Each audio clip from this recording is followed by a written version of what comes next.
Respected Dr. Rasmi Sharma, Scientist, Seed Division, Government of India, respected Dr. Ravikant Prajapati, Scientist, Seed Division, DST, Government of India, distinguished resource person, Dr. Bhim Sharma, Associate Professor, Tezpur University, Dr. Kanchan Chaudhary, Curator F, Retired National Council of Science Museum, Kolkata, Dr. Arindam Rana, Associate Professor, City College, Kolkata, Dr. Vinit Rawat, Scientist F and Head of Office of Regional Center of Botanical Survey of India, Itanagar, and ladies and gentlemen, and all friends of S&T Council from different state and UTs. I'm pleased to welcome you to the today's webinar on basic science for AtmaNirbhar under this Azadi Ka Amrit Mahotsav year-long program. This is part of a year-long program, Vigyan Utsav, the Festival of Science, celebrated to portray the state-level SIT ecosystem through month-wise themes. It aims at providing key inputs to review of the self-reliance initiatives at the state level. In this virtual conference room, I recognize some familiar names from governments, the private sector, and major groups. I'm sure we are also reaching out to many new STI friends, students, technologies, innovators, business professionals, and civil society representatives. A warm welcome to you all. We all understand the importance of science, technology, and innovation in our day-to-day lives and the ways in which they are transforming the world. The clarion call for AtmaNirbhar Bharat Abhiyan, Self-Reliant India campaign by Honorable Prime Minister of India, Sri Narendra Modi, has brought about a tremendous transformation in the nation's specific scientific landscape.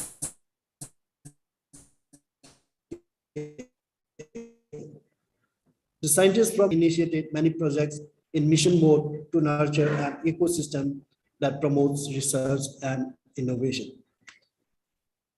Basic science is widely recognized as an important tool for strengthening the basic research, economic, and social development of the country. Basic science plays an important role in all fields from agriculture to artificial intelligence and machine learning. Indian science has seen a resurgence during the past several years. The scientists have come out with great innovations that can compete with any in the Western world. The quantum research output produced during the COVID-19 pandemic is commendable. India became the first country to come out with DNA-based coronavirus vaccine.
I'm happy to inform that to promote basic research in life science, especially to tap the potential of natural resources of the state, a Center of Excellence for Bioresources and Sustainable Development has been established at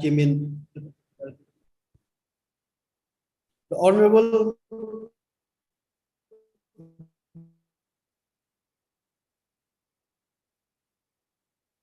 Dr. Jitendra Singh has inaugurated the Center of Excellence in November 2021. Besides basic research, the center is also imparting skill development.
Not audible, Director sir.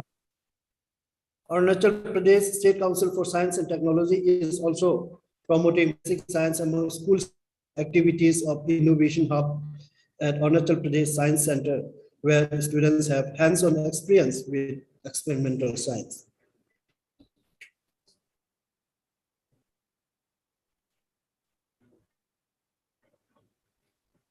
Yet, while critically important, science, technology, and innovation alone won't help us achieve the sustainable development goals. Equally important are deployment of scientific inventions, innovations, and technological solutions on a scale.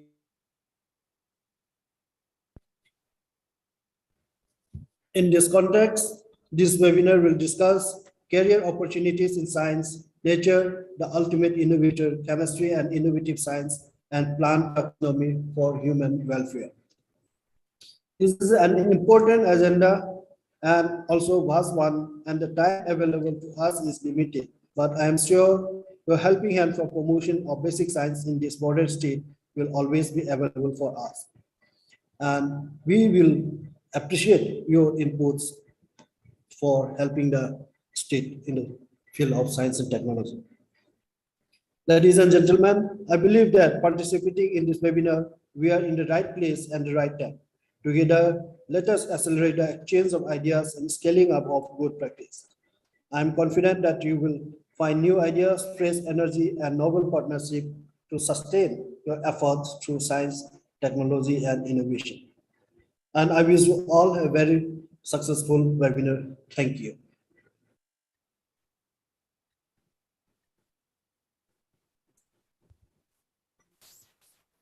Thank you for Director sir for briefing about program and word of encouragement suggestion.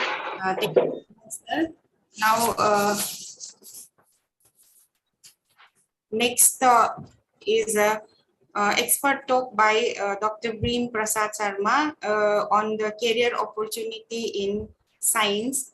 He is Associate Professor, Department of Astrophysics, Tezpur University, Government of India, Tezpur, Assam. So may I welcome Dr. Bream, sir. Please, you may take your time. Yeah, thank you very much.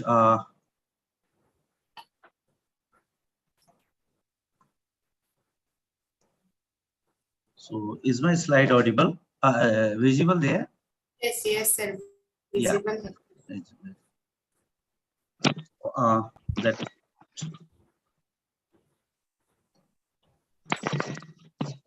So good morning, everyone present here in this webinar. So I am to talk about the career opportunities in science, basically for the student, the younger generations, on the occasion of this Vigyan Utsav, which is the basic science for AtmaNirbhar. And this is being organized now by the APSCS&T. So my plan of the talk will be something about scientific temperament, because once we talk about career opportunities in science, the persons who are to pursue their scientific career, they are supposed to have scientific temperaments. So I'm going to talk very little about it. And then different disciplines in science in which our students, the new generation, the younger generations can enter into, and the career opportunities in different disciplines. So where they can find what kind of careers they can have, and some prominent institutes of India. These are the some points on my talk. So basically the scientific temperament. So as I have already said, so many of our students, we in our teaching career also, we have seen that there are many students who are coming for studying science, but without having the actual spirit of the science in their mind. So it is always imperative that the one who wants to pursue a science career, they wants to have the philosophy of the science in them. So what is the philosophy of science means it's a rational thinking. Rational thinking means systematic thinking. There is a particular way the science is done, though, and the thinking should also go in that line. So the objective, the thinking or the results, whatever you expect, so that is supposed to be objective, and it must be unbiased. That means uninfluenced by any kind of emotions or any observer or any other threat percept, any other things. They are not supposed to be affected. So this is something, the philosophy, the results should not be affected by this. And this term scientific temperament was first coined by Pandit Jawaharlal Nehru in his book called Discovery of India, where he has said these things. And in the 42nd Amendment of our Indian Constitution, also this word, this term scientific temperament was included. So it was with the expectation that our citizen should imbibe the quality of the scientific temperament in them, and so that it gets reflected in their day-to-day lives, and it will help logically thinking or rationally thinking and decision making in their daily personal life. With that motivation, in the 42nd Amendment that was in 1976, the Indian Constitution includes this scientific temperament term. So why scientific temperament is already I have covered. So it helps to understand science or the working of the scientific theories with rationality. So some kind of rationality is required. Otherwise, this scientific study is not complete. It will be plagued by other biasness and other things. So the result in that case will vary with person to person. So rational thinking leads to draw objective conclusions and decision making, which is required, and help imbibe the spirit of science and propagate to the newer and newer generations. So there should be a group of students which will pick up the imbibe the spirit of science so that it gets propagated. So it helps in that way. So what are the disciplines of science that we offer to our younger generations, the new generations? So up to the secondary level, up to class 10, this typically, so I'm basically by class 10, I'm referring to the time prior to the new education policy, where this class 10 level will not have much of significance. But then prior to that, our class 10 examination, which is we call HSLC or SSC, so that bears some meaning to, because this is a board exam. And so up to that, what are the things in science that are taught? So basically at the basic level, we teach general science, some compositions of science, what are different topics, the elements of scientific information, various information we teach them, and some information about the theories and basic procedures of the experiment we normally expose to our students. And basically how are they recognized that they have learned this much? So that's a SSLC certificate.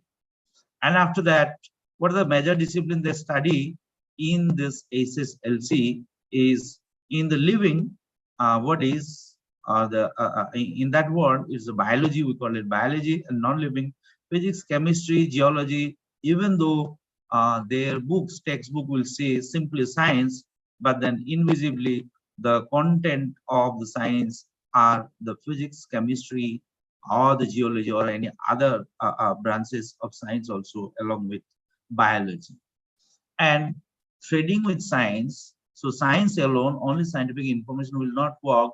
You need to express this language of science, express the science in terms of language, which is the mathematics. At the elementary level, our students are also taught mathematics so that in future they can pick up the scientific language or the express their express their findings in a unique language, which will of course be unbiased, or the result will be constant. It doesn't vary person to person.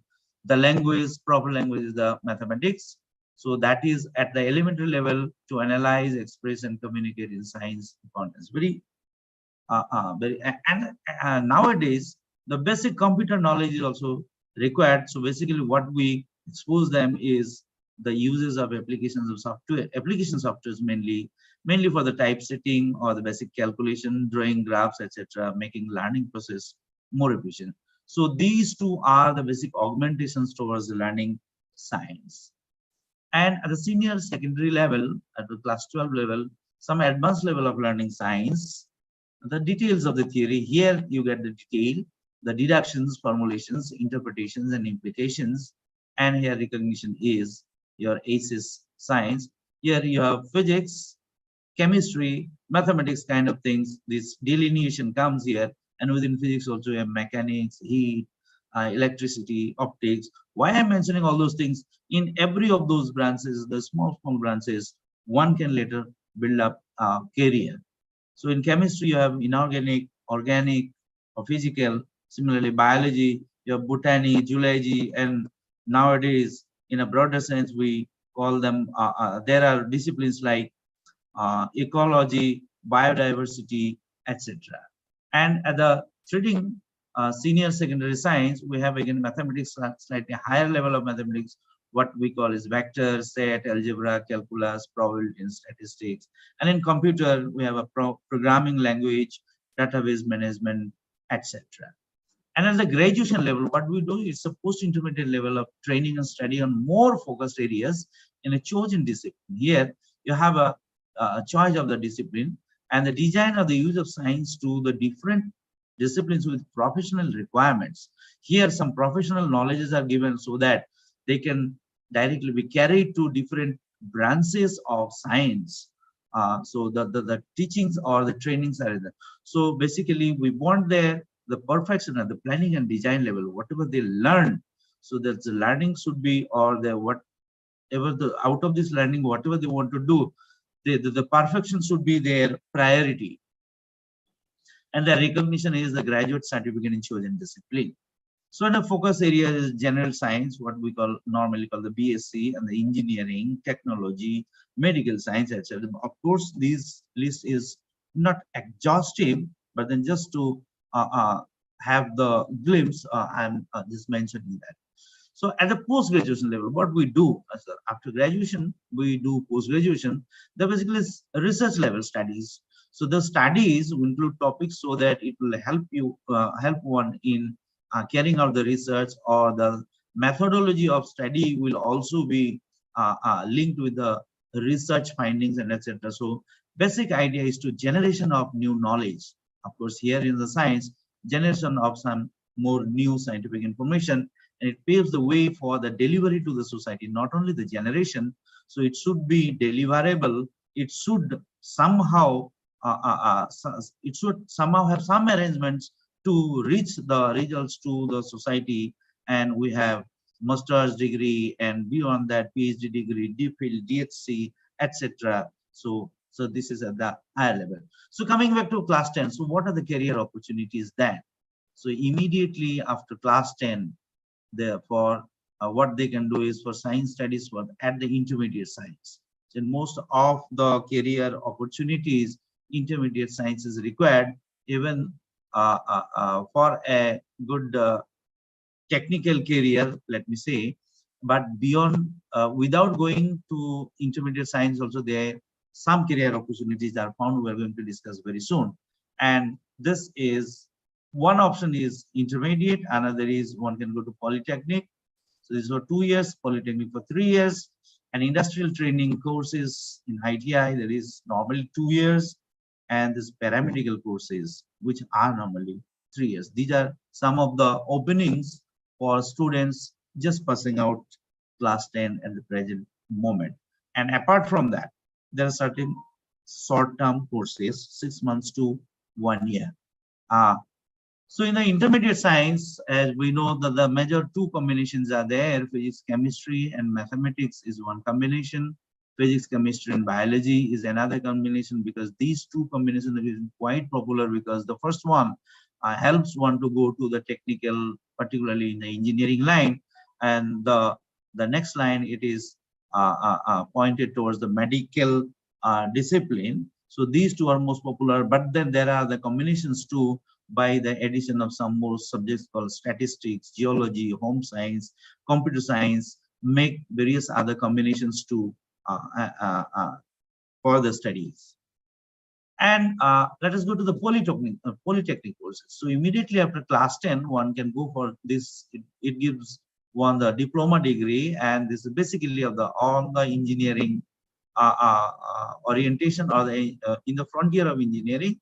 So the basic lines are civil, mechanical, chemical, information technology, automobiles, electrical, and there are so many. So I'm just giving you the and lot many technology. This textile technology, petroleum technology, printing technology, plastic. These are all new arrivals, and the rubber technologies, and these things one can study.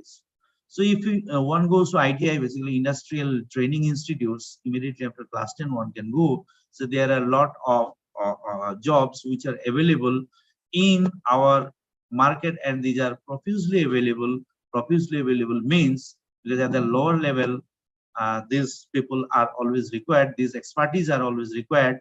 So at the mechanical frontier, we have radio and TV, motor, vehicle, diesel engine, and the marine is also there, and the civil draughtsman, fitter, plumber, electrician, electrical, machine tools, and the surveyor, welder, fireman, cookery, paint technology, etc. So these are some of the openings once someone is admitted to these ITIs, the various places one can find ITI, these industrial institutes. There one can go for this programs.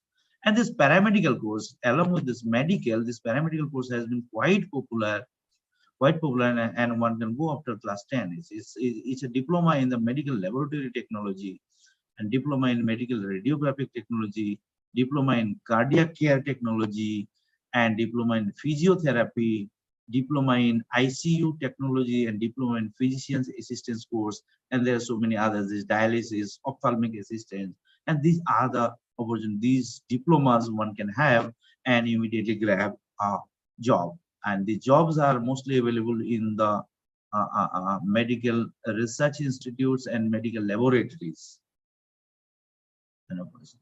And for the short-term courses, mostly of computer type, because computer gives us a lot of these opportunities, job opportunities. For that, some skill-based training is required, and these are some of the trainings one can have through certain short-term courses. These are graphic design, animation, web designing, cyber security, internet, DTP, etc. These are some of the short-term courses. These are the courses immediately openings available immediately after class 10. So if one finds, if one goes for intermediate science and he looks for his opportunities, then what are the opportunities? Next, we are going to discuss that.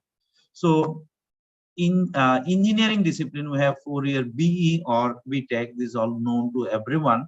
So eligibility is physics, chemistry, and mathematics. And of course, percentage varies from institution to institution. It depends on the percentage ranking in the certain entrance level examinations. So the admission through All India entrance test, which is normally called the JEE mains, or institutional entrance test. Some of the private level engineering institutes, they have their separate entrance test. Just for example, I am giving one the bits at so Bits Pilani, they have bits actually, entire the bits, not only Bits Pilani. So for them, they have the bit set. So admission to institute like IIT, ISAR is Indian Institute of Science and Education Research. This is somewhat parallel to the IIT, just as the IITs are, the products of the IITs are national assets in the engineering disciplines. So whatever they learned, so they are going to be asset for the country in the engineering section. Similarly, for the basic science, the asset for the country are created through these institutions called ISARs, Indian Institute of Science, Education and Research. Of course, in order to get an entry there, one has to clear this advanced JEE. After this mains, one has to clear this advanced JEE. And in the engineering divisions discipline, we have various branches called civil, mechanical, chemical, and electrical. These are the very basic things.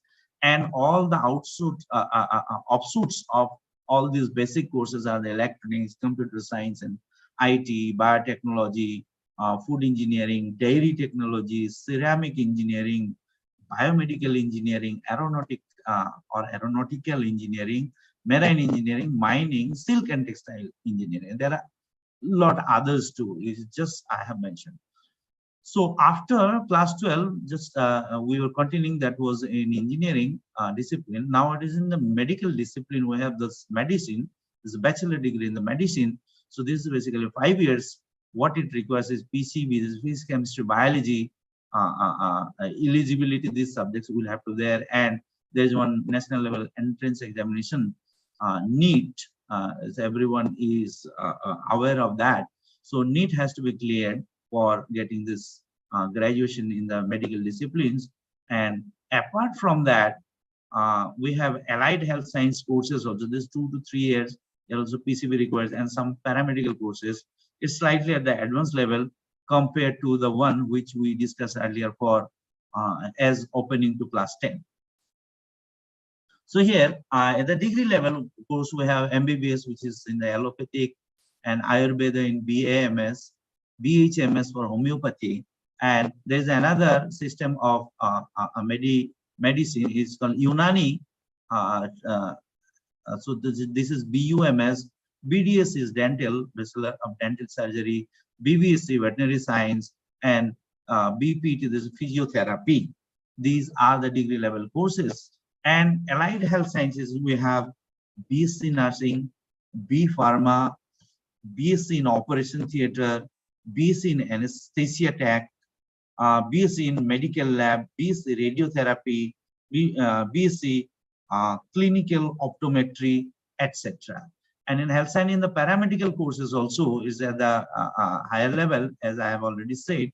So this is the dialysis technician, X-ray technician, ECG technician, operation theater technician. These are some of the opportunities one can directly enter into after higher secondary. Of course, some eligibility criteria are there. These are the criteria are to be made. And the degree course, the general BSc course is also there. This is the upgrade. This is the upward movement, vertical movement from your higher secondary.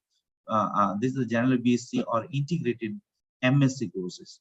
So normally 3 years course for BSc and 5 year for integrated MSc. Many of the institutions in India offer an integrated MSc. That means the entry level is higher secondary and their exit is after their MSc. After qualifying the degree for MSc, they come out and they can directly enter into the research. And BSc, of course, they have to go for the masters. So another 2 years. So courses include a major subject with a few subsidiary subjects. So this is actually a bit more focused than the higher secondary. The BSc degree is named after the major subject that is chosen. If someone takes major in physics or chemistry or mathematics, then this is called BSc in physics, BSc in mathematics, or within bracket major mathematics. And many colleges and institutions follow grade system. Nowadays, of course, their marking is not there. They have the grade system. They grade the students, and accordingly they can have their own opportunities. So some of the major subjects is BSc, physics, chemistry, mathematics. These are all general lines, botany, zoology, and nowadays this we call life sciences, geology, statistics, horticulture, the BSc in home science, computer science, etc. So apart from that, now we have this dual degree program too. Dual degree means it's all joined, just as the BSc with MSc was a kind of dual degree program as integrated. Here the B.Ed programs, mostly this B.Ed program is required, or B.Ed degree is required if someone wants to pursue a teaching career.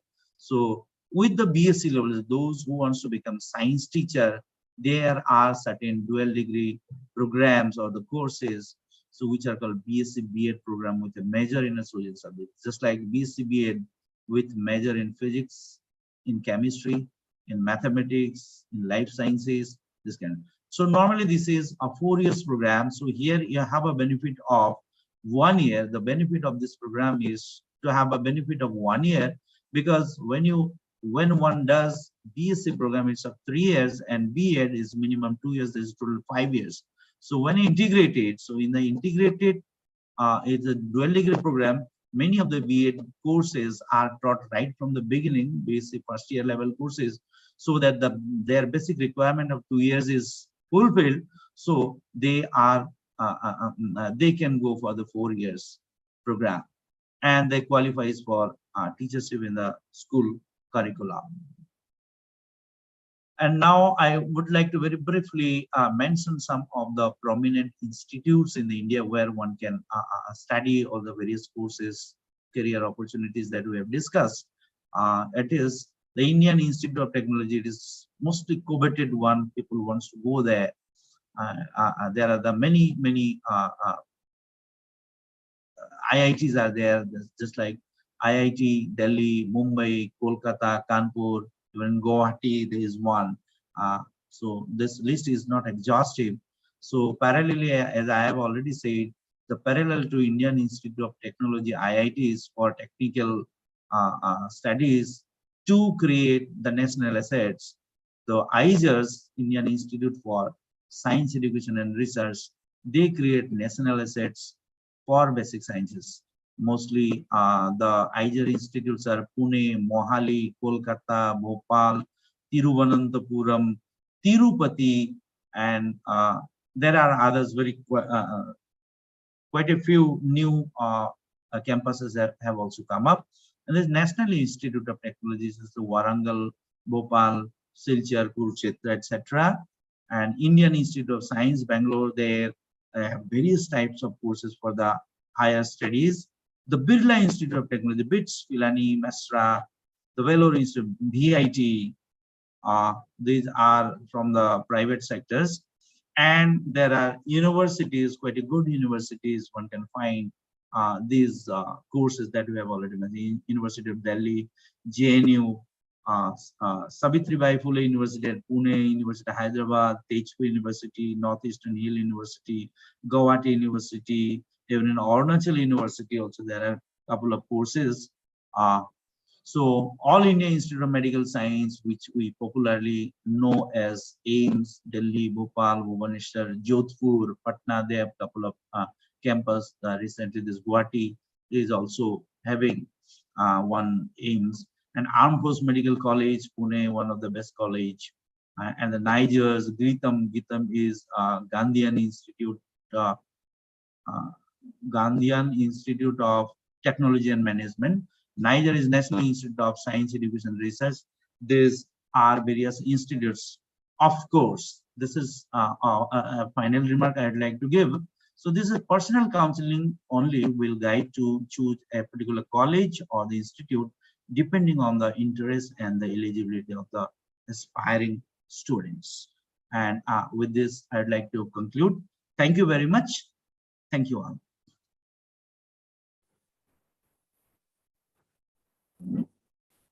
Thank you, Bhim sir, for elaboration regarding career option right after from class 10, how the student can choose their career and some of colleges you have mentioned. Thank you so much, sir.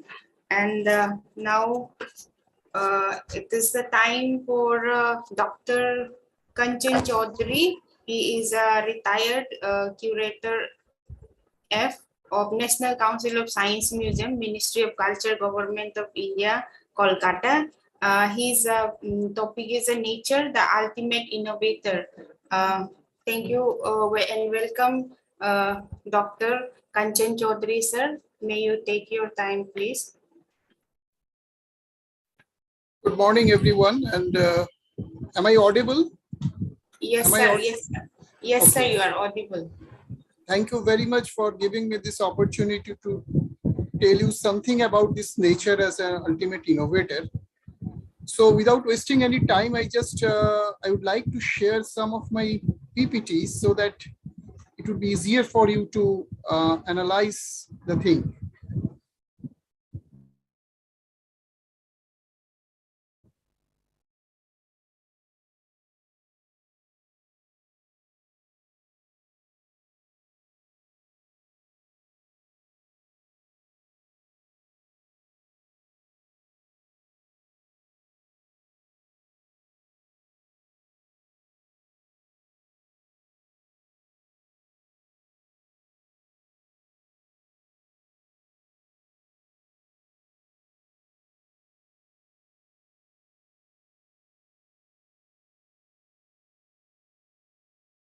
Can you see my PPT?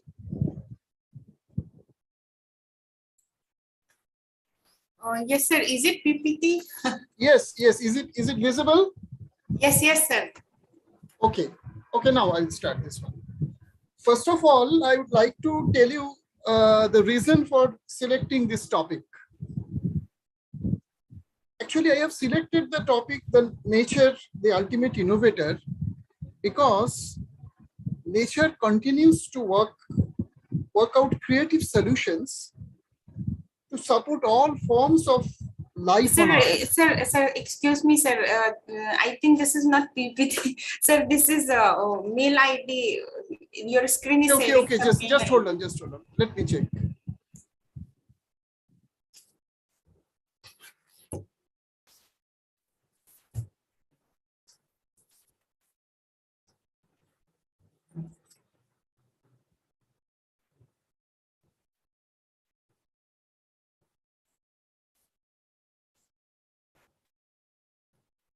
Now, is it visible?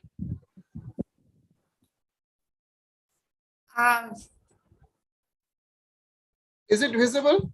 Yes, sir. Yahoo mail ID. This is the screen, right, sir?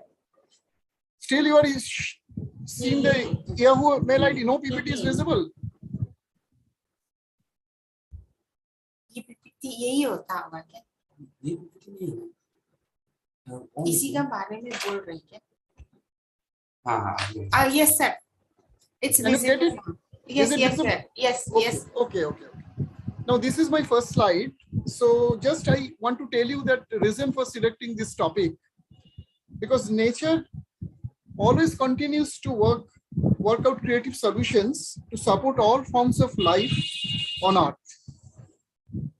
We also rely on nature as a source of sustenance, nourishment, and inspiration.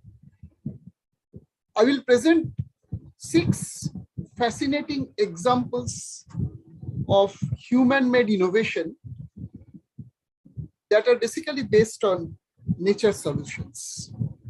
So I will go to the first slide. Is it visible? This one? Yes. Yes. So this is a photograph of a Japanese bullet train that is called Shinkansen bullet train.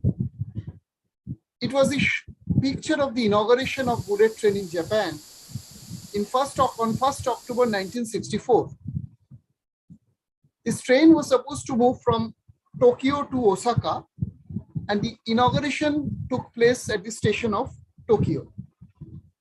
Actually, what happened during the World War II, Japan started fabrication of bullet train for transportation of military items to distant places.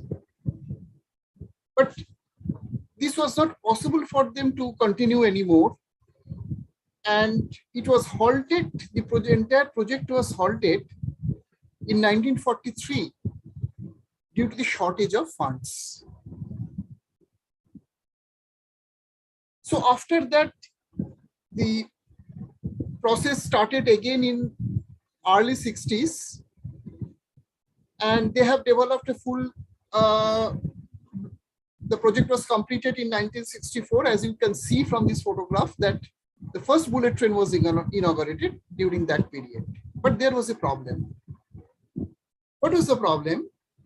Initially, this bullet train created a big boom of sound when they entered into the tunnel. So it was very much disturbing for the natural wildlife, passengers, and the residents who were staying near about the tunnel for this boom, because it creates a lot of damage to the buildings and all because of the sonic boom and all. Actually, why this boom was created? Because when the train is entered into the tunnel, it compresses the air. And because of compression of this air, pressure develops. And when it leaves the tunnel, this pressure creates a sonic boom.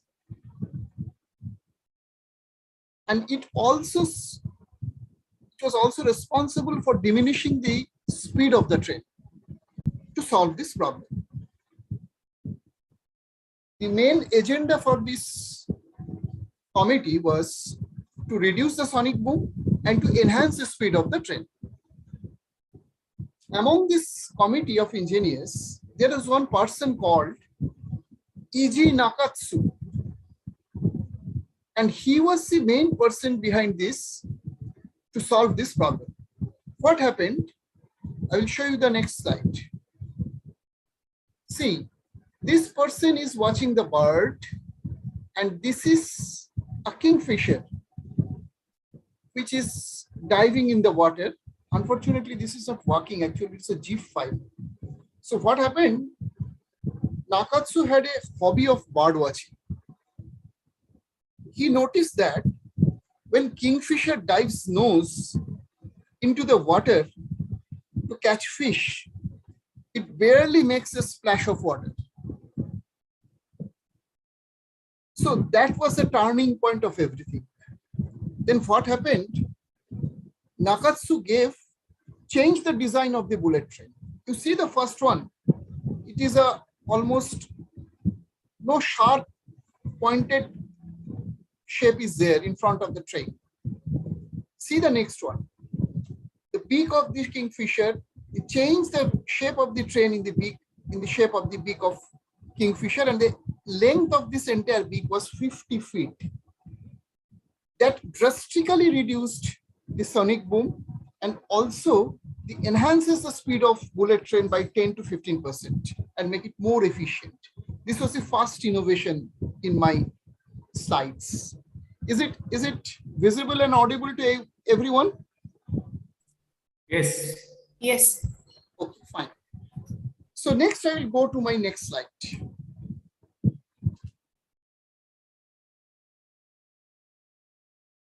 There are two types of snakes here.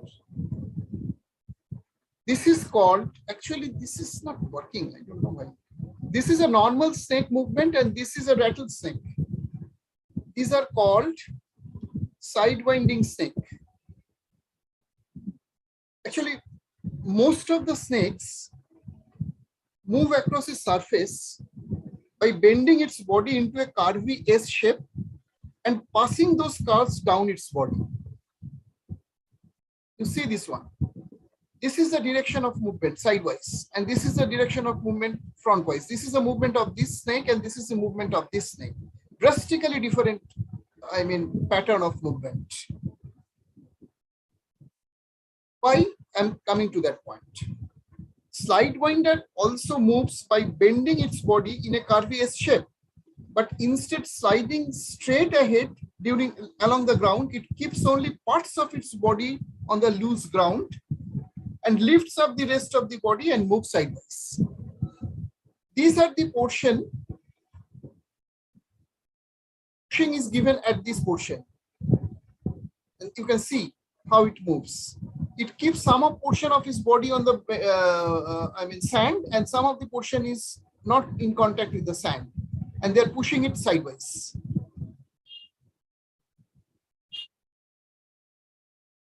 This process continues all along the sidewinder body, so that each part touches the sand only for a brief time. Why it is? Because if you can try to walk on a loose sand, it is very difficult to walk, because you cannot get any hold on the land because of this, this sand is not very solid kind of thing.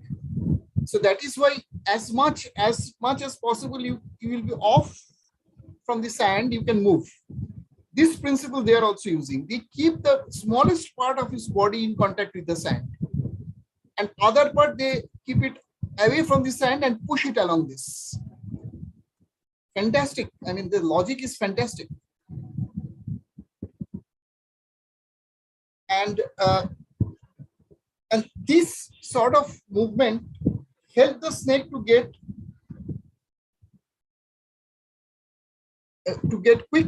move quickly along the ground. So, but why I am showing all this? This has got a reason behind that. Following the movement of this snake, scientists have developed snake robot. You see this one? This robot can climb up the tree, following the pattern of this sidewinder. Why? What is the use of this snake robot? They could help save lives in disasters. See, this is the way where it is very difficult for a human being to move, but you can release a snake robot, it can move like this. This is a disaster took place in Mexico, where they used this snake robot to help the people who were confined within this building and all.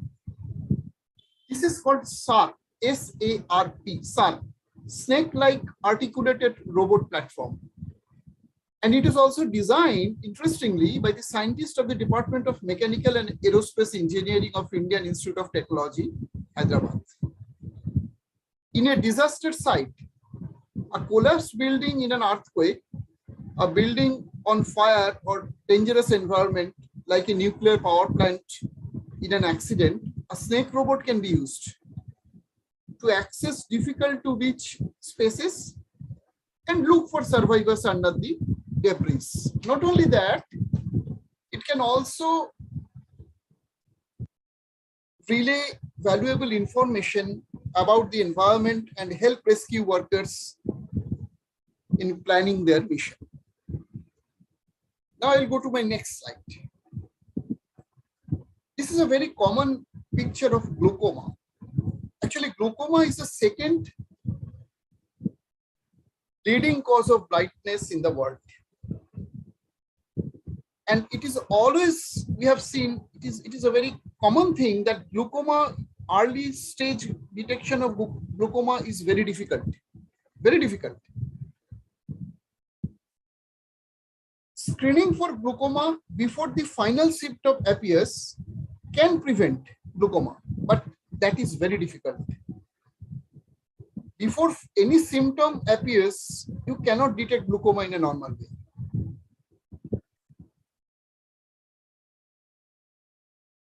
So ophthalmologists, what ophthalmologists do in case of glaucoma, they actually measure the intraocular pressure, I mean the pressure inside the eye.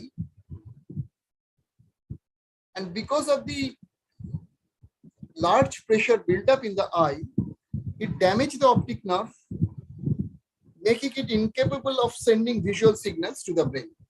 And ultimately the blindness occurs. So medication can help to reduce eye pressure and prevent the progressive loss of vision.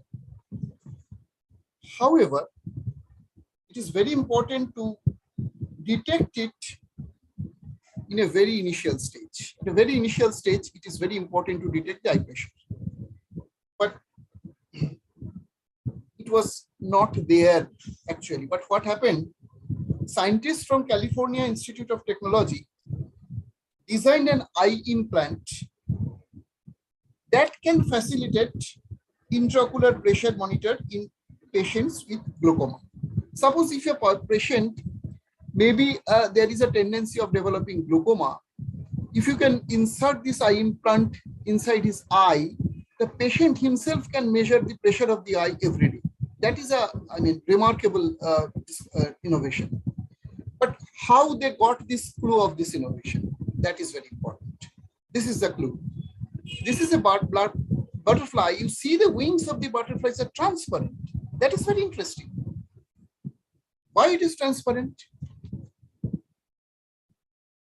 The researchers found that the transparent section of the wings of a butterfly are coated with tiny pillars, each about 100 nanometers in diameter and spaced about 150 nanometers apart. The size of the pillars are 50 to 100 times smaller than the width of a human hair. So you can imagine how thin they are. But what are the uses? That is very interesting. These pillars, when the lights fall on this wing of this butterfly, these pillars redirect the light that strikes the wings so that the rays pass through regardless of the original angle at which they hit the wings. So it becomes transparent. There is no reflection of light from this wing. This principle they applied in the eye implant, these researchers. And they figured out a way to develop this eye implant with pillars about the same size and shape, but the material was different. The material was a silicon nitride, an inert compound often used in medical implants. Now, these implants are helping the glaucoma patients to test their own eye pressure every day. So I will go to my next slide. This is another very interesting case. You see the birds are moving towards a glass window, and eventually it strikes the window and it becomes dead. Why? Because birds don't see the world as we see. Sometimes birds do not perceive windows as a barrier. Why? Instead, reflections in glass took them as open space. So they fly with full speed and collide with the window, and eventually they die.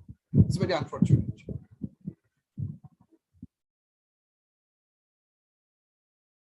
But they think when the bird is moving to a window, they think that because of this reflection of light, they think that another bird is there on the other side of the window. So they're going to, he or she is going to attack that another bird, and eventually there is a collision. Most birds that are active during the day have their eyes on either side of their heads.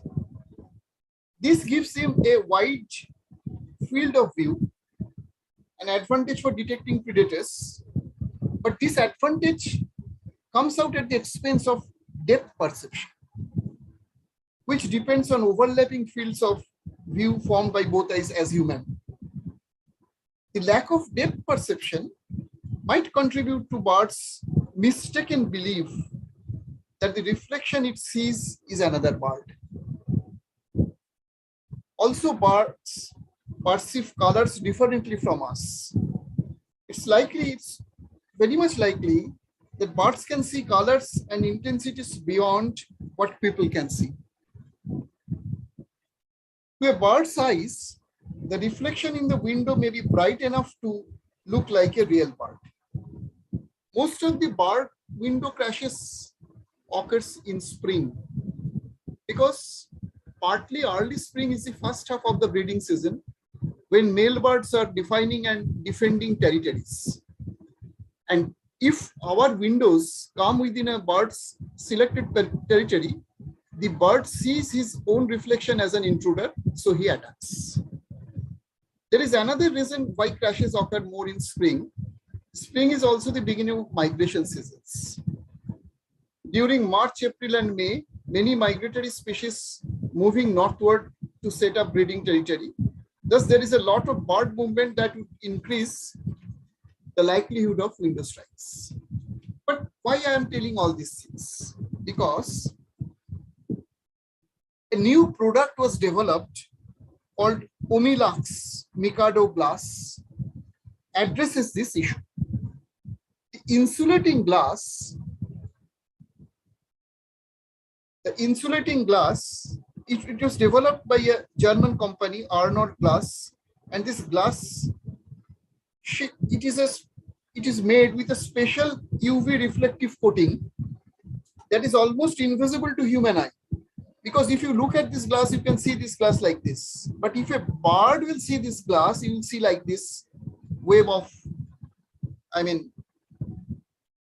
spider wave kind of thing it will see. So it will not collide with this glass. It will never see the other bird on the other due to reflection. It will only see the wave of spider wave like kind of thing.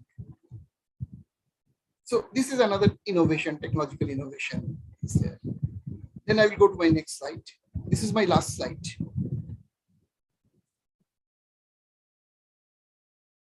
I think I'm not taking too much time. No, sir. No, sir. It is Are you very enjoying? Are you enjoying? Yes, sir. Yes, sir. See this plant. This is called pitcher plant. When insects land on this plant, it slips inside this plant, right? When insects land on the walls of the pitcher plant, this is a pitcher plant. And the surface of the plant causes them to slip into the digestive juices at the plant's bottom. This is a carnivorous plant. Now, this is very interesting. A group of researchers at Harvard University have created a material that repels a simple liquid such as water and hydrocarbons, complex fluid also they can repel, that is like oil, crude oil, blood, etc.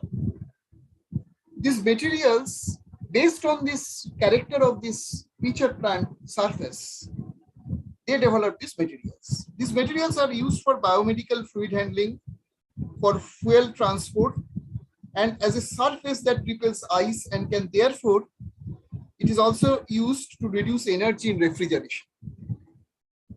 These surfaces are called slips, SLIPS, slippery liquid infused porous surface. These surfaces, interestingly, these surfaces are self-lubricating, self-cleaning, and self-healing, and they can be made transparent also.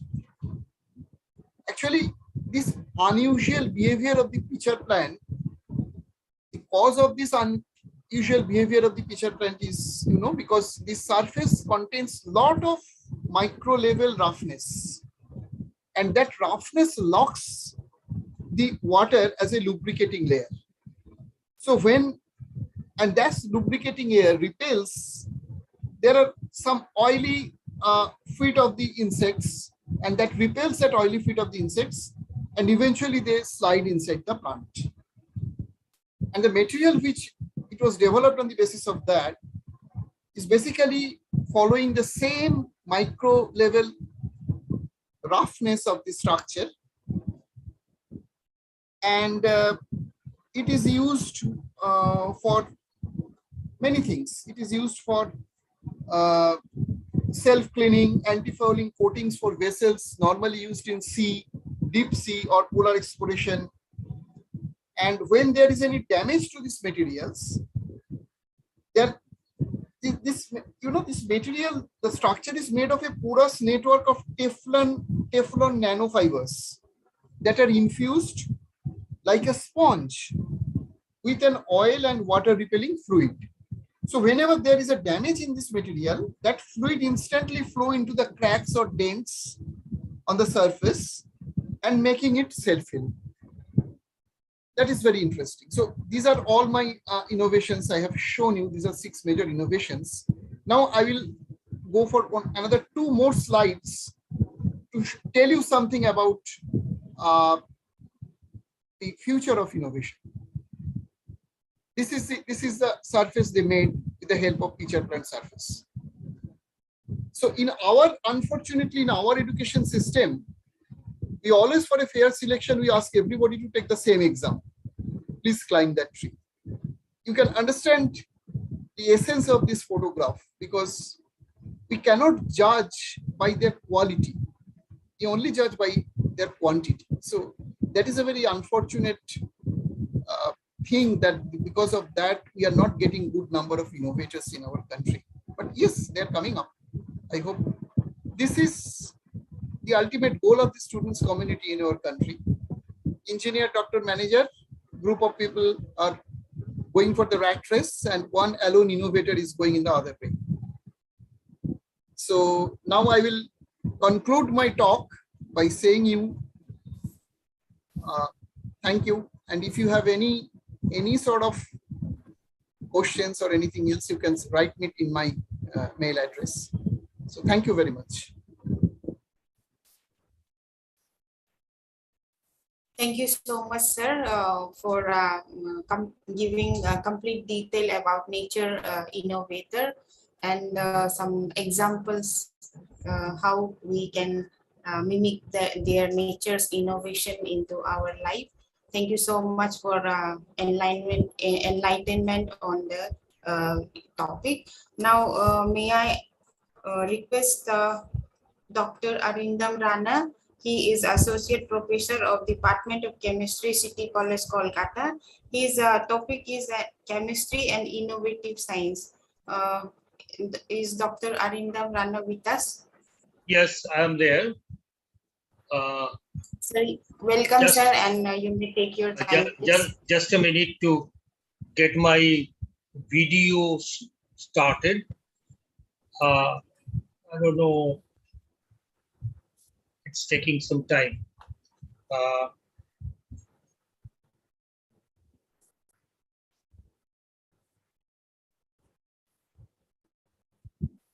Meanwhile, I request all the. Do you see me now? No, it sir. has started. Do you see me now? No, sir. You do not see me now? Yes, sir. Can you hear me? Oh, may I request you? You see, I am operating with 2 devices. One with my phone and the other with my laptop. So can you please switch on to my laptop presentation? You are now presenting me through the mobile. I switch off the mobile video, and can you please take me at the laptop? Hello, madam? Yes, sir. Kayum, please look into that. Subbu, Kayum. Yeah. Sir, just give us a second.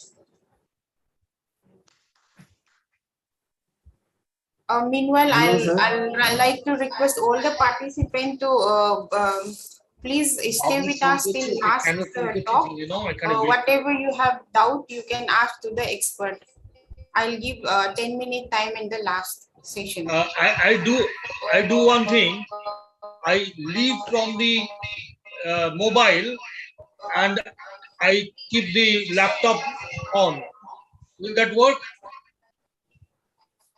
Sir, how will you share your screen? Now you see me in this one? Yes, sir. I can see you. You see me there. And then I want to share a whiteboard also. Mm.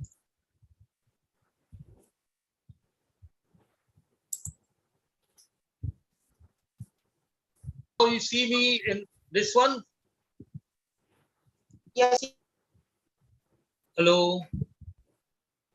yes, sir. Okay, this whiteboard sharing is not working here. Mm, Okay. Whiteboard. it's not going here. This is Somehow nothing.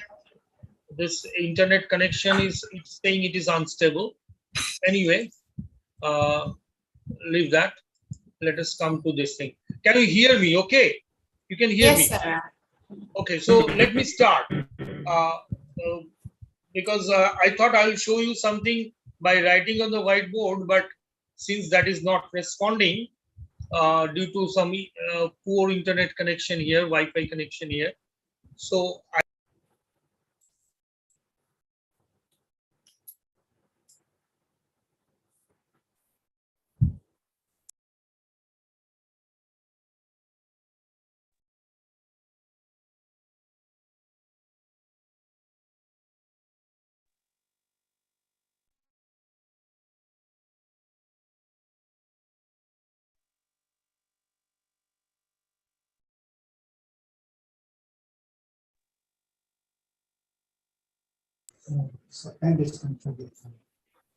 नहीं आ रहा है है ना online कौन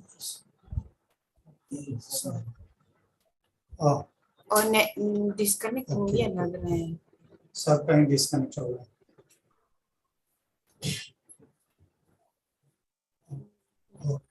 sir join कर रही है वापस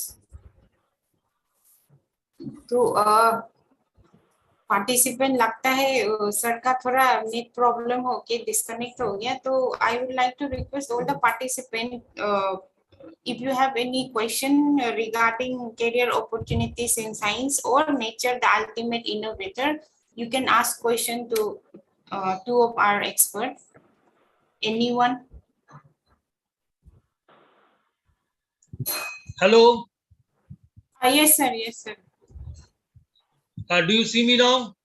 yes sir you back Okay, so this whiteboard thing will not work somehow, but because of the poor internet connection, so I just take to normal lecturing. Thank you very much for inviting me to this Azadi Ka Amrit Mahotsav Vigyan Utsav by this Itanagar Science Hub by Vivek ji. And also, I want to thank Professor Veem and Professor Kanchan for their wonderful talk. One thing I would like to say that I am from Kolkata. I just introduced a little myself. I am from Kolkata teaching in CT College. And this is the only college which was set up by the freedom fighters without the help of the British before independence. And this was set up by Brahmo Samaj. You must have heard about Rabindranath Tagore and his father Devendranath Tagore and Acharya Prafulla Chandra Rai. All of them, Shivnath Shastri, and all of them, they were involved in setting up this college prior to independence. And this college is nearly 150 years old now. I'm very proud that I am there. And this college produced our first president, Dr. Rajendra Prasad also. He was a student and a teacher here.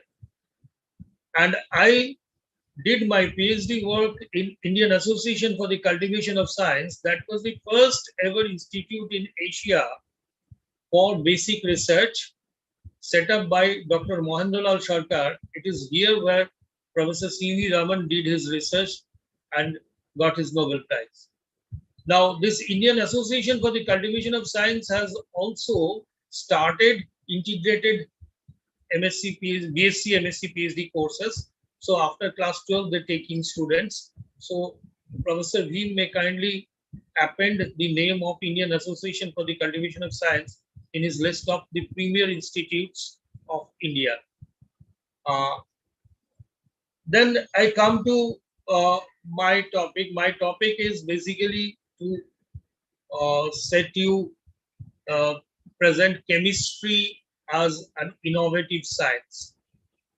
Now, those of us who are in teaching, we have the experience that though the students are studying science, they are taking up science as a major subject, any of the branches of science as mentioned by Professor Bhim. So they are taking this as a major subject, but as Professor Kanchan also mentioned, that they are into the rat race of becoming an engineer or a doctor with their mindset that they can get a shortcut to financial success. This is really damaging a lot of our talents. We have many talents in our country among the young children with more and more exposure to the modern world through this internet and other such amenities, electronic media. Can you hear me? Hello? Yes, sir. Yes, sir. Okay, okay. So they are getting, I will not say wasted, but they are getting diverted. And so they are not actually exploring their own full potential. This is because they have a very crooked idea about science from their school days. I myself, being a teacher, having taught through schools, colleges, and even guest lecturing in universities, I know, or I had the experience of finding students who take up science just without knowing what is science. I would suggest that science be learned in the form of not really a discipline for the career, but as a discipline for life. Whether somebody after class 10 takes up science or commerce or arts, a training in science up to class 10 will definitely give them the logical bend of mind so that they are ready to face any challenge in their life and analyze that and take the right decision at the right moment. So taking the right decision at the right moment requires analysis of the situation, and this analysis of the situation, that training can be done only through a scientific training or a training of scientific logic. I think our director, sir, during his inaugural lecture, mentioned about this, that this analytical mind is very, very necessary to develop among our children. So that is absolutely essential. Now, if we look at the word science, S-C-I-E-N-C-E, if we look at this word science, then we find that this S, this very letter S, has a meaning. So does C-I-E-N-C-E. So all these 7 letters, they carry certain meaning, and that is how they are being put together to generate the word science. Science is not a natural word like ma or whatever. So science is a synthesized word, and that has certain meaning. Say the S, it stands for the senses. When we look into the dictionaries, we find that science is described as a study of the nature around us. Whatever we being a part of nature, whatever we do, will have to have some experience from the nature and then decode that and use the essence for the benefit of mankind. That has very nicely been put by Dr. Kanchan through his slides. Of course, due to shortage of time, he could show only a few, but there are many and many. Now, this interaction with the surroundings, interaction with the nature can be done only with our five senses. We cannot have any information apart from through these five senses. The five senses are our five input ports for our brain. So all the experience we gather that come through the five senses, so S stands for that. Then when we gather experience, what do? We become curious about certain happenings around us. Every one of us are a different mindset, so we become curious about different things. So the C is the letter standing for the word curiosity. Means how does it happen and why does it happen? When we see something happening in the nature, like say if there is a lunar eclipse, we become curious, how does it happen and why does it happen?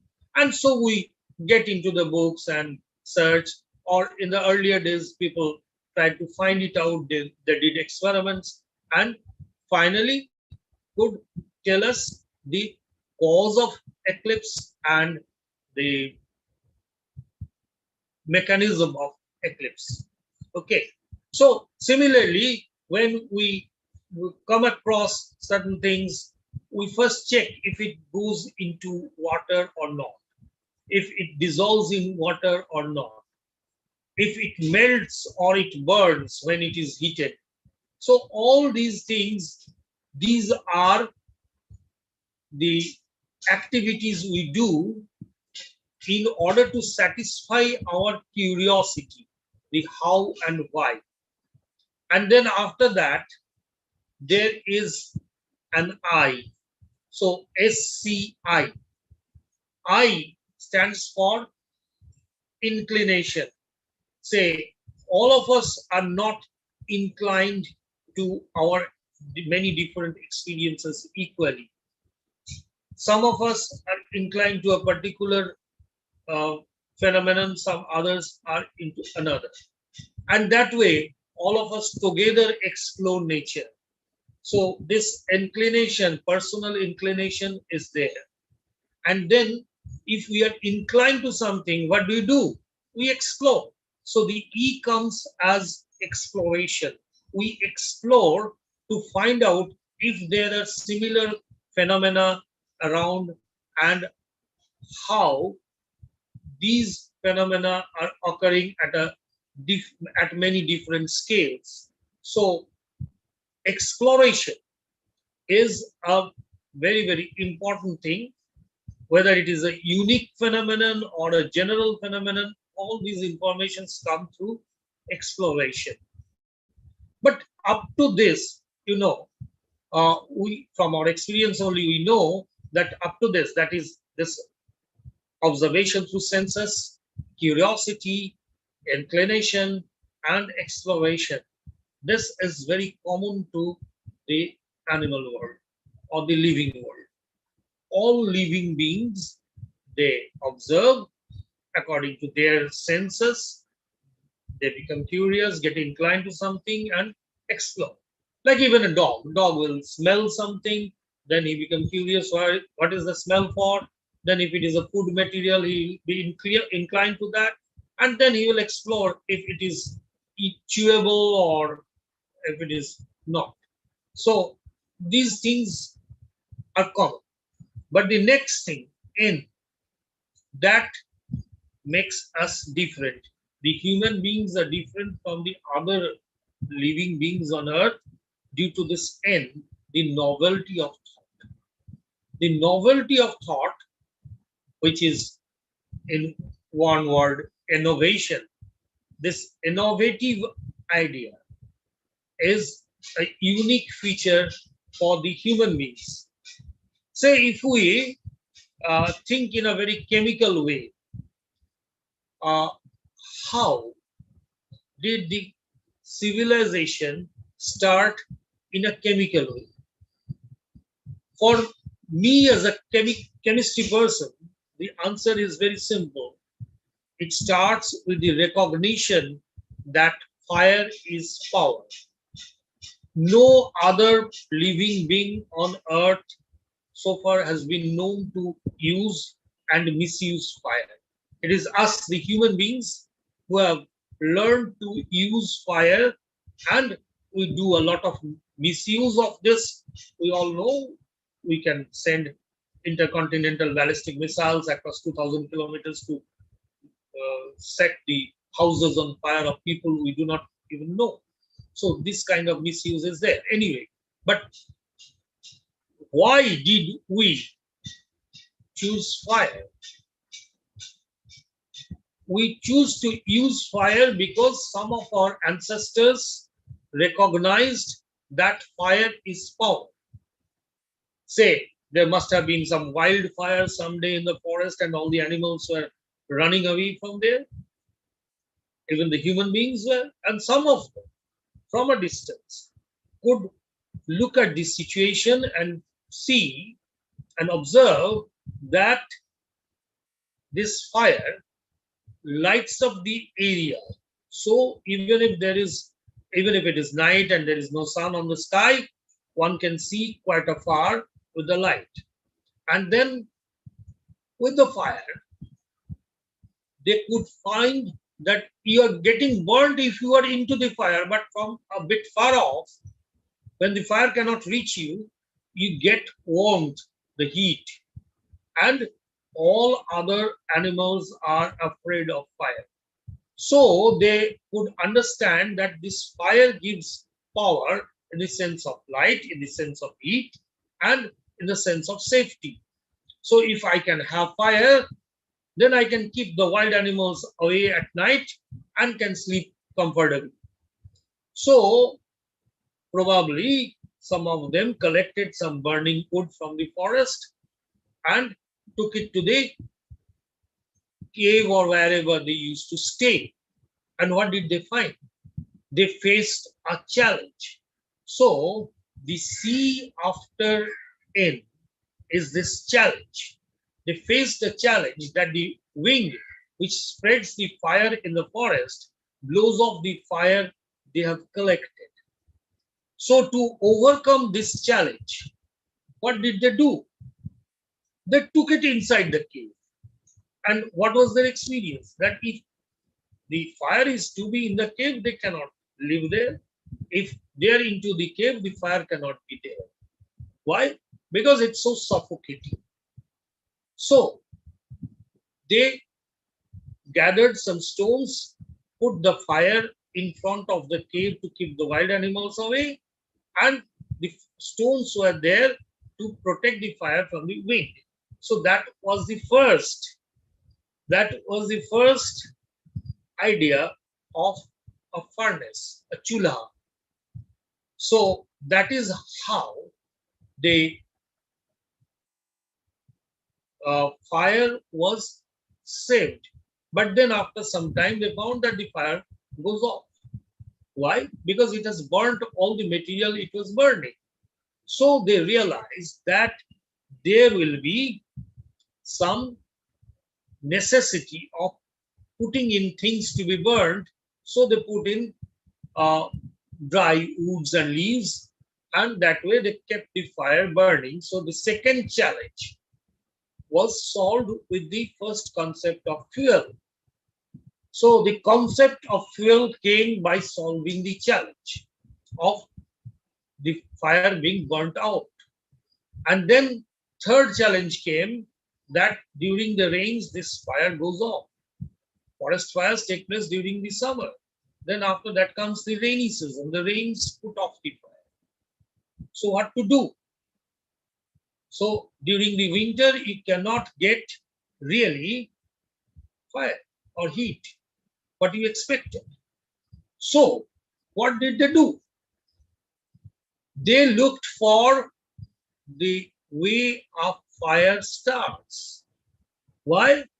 Because if they know how to start a fire, how to ignite something, some fuel material, some combustible material, then definitely they will be able to light a fire at their will, at their necessity. So they go back to the observation and they found that two dry branches of trees, they rub against one another due to the wind, and that causes sparks and sets the forest in fire. This they could relate with their experience that during the winter or cold, they can rub their palm together and then put on their cheeks to get some warmth. So what is this? That they find out or recognize a law of nature that friction produces heat. This law of nature, friction produces heat, set them into experiments. The last E of the word science is experiments. That is, they started rubbing one onto the other and finally found out two pieces of stone to strike onto one another to generate sparks that will set dry grasses and leaves into fire. Now, why did I say that the chemistry started with fire?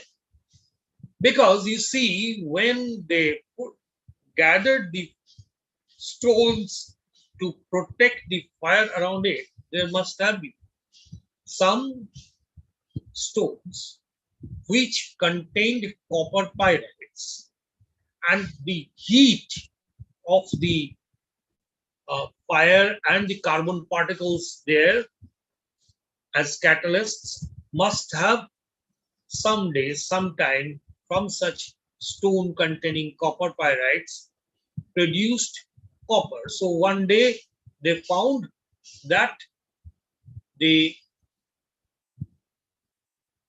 pardon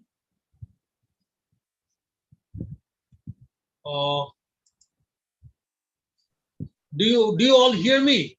Yes, sir. You are audible. Somebody said something. Does anyone want to ask a question or what? I'm ready to answer if anybody wants to say something. I just heard something. That's why I said pardon. Okay, let me continue. So, is it boring for you? Because I'm not being able to write things on the board. Is it boring for you, or are you getting it right? No, sir, it is interesting, sir. Yeah, thank you, sir. Thank you, madam. So when I'll be going out of time because my... It's not at all boring, sir. It's very nice. Thank you, sir. Thank you, director, sir. When I'll be just out of my time, please warn me. Huh? Very nice presentation, sir. Very nice, sir. Oh, thank you, sir. Thank you, Vivek, sir. Now, what I was saying is that this fire, this heat, and the carbon particles initiated the extraction of copper, not pure copper, but like an alloy of copper, to get extracted from these copper pyrite stones. So from the Stone Age, we stepped into the Metal Age through a chemistry, a chemical reaction.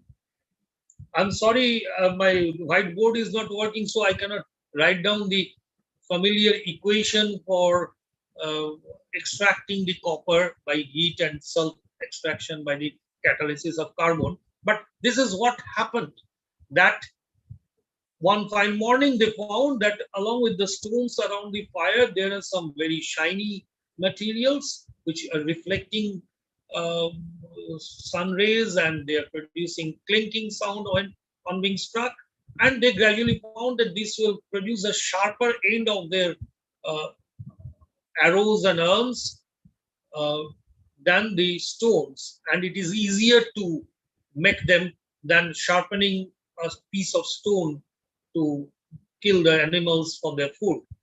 So that is how, through this very simple chemical reaction, that copper pyrite, copper sulfide and iron sulfide together, that is copper pyrite, by the catalytic effect of the carbon particles from the fire and the heat and the air around together, converted it to metallic copper, sulfur dioxide, and this metallic copper brought us into the metal age of human civilization from the Stone Age. So you see, it's the very nature that has helped mold the human civilization slowly to progress, and we come to this day, this level. Now that we have crossed 75 years of independence, but as both our director sir and Dr. Kanchan have very correctly mentioned, that we are going through a study of our school curriculum in such a way that we do not develop enough love for this subject. We just handle science as a step stool to a good career. That is how it goes. So this is quite unfortunate. And once again, we have to blame the Britishers for this situation. All of us know that, all of us here who are listening to this, all of us know, we are quite aware that our country had a very well-developed science in our ancient days. Not only the beautiful architectures of southern India or the Ayurveda or whatever, these are the things, but we also had very beautiful chemistry, knowledge of chemistry, and those are reflected. This knowledge of chemistry and knowledge of Ayurveda together, they have developed our cooking system across the country, and region-wise they are different depending on the climate where they are living. So where there is a scarcity of water, they have had pickles and much of this ghee material, so that these food remain good for quite a long time without developing fungus in them. So oil and ghee, these are used there more where there is scarcity of water, like in the west of our country. Then in the south of our country, we have much of boiled and baked and little of oil frying. But towards the east, where we have a lot of damp and a lot of moist weather, humid weather, like in Bengal, we have many fried things. So this way, chemistry really got us into the culture of cooking region-wise, depending on the climate. These days, everything is available in all the seasons and everything is available everywhere. But we have forgot the use of seasonal things, and thus we are running short of immunity levels, and so we are stuck by every other new diseases like COVID and so on. So it's basically, we see that the chemistry, the knowledge of chemistry twined with the knowledge of Ayurveda and health benefits that came into our food habits, which used to provide us enough immunity so that we sustain for so many thousands of years. The British came and they killed our education system, and they imbibed in our mind that whatever Western is much superior than whatever we had. And we are all people of a land of superstitions and so on. So now I will suggest our curriculum should be so designed that our children become proud of our heritage and they learn to weigh out which one is to be accepted at his situation. We do not reject the Westerns, we do not reject the heritage. We try to merge them together and seek the benefit for the future. And for that, the best thing is to go around, they are to be encouraged to go around and find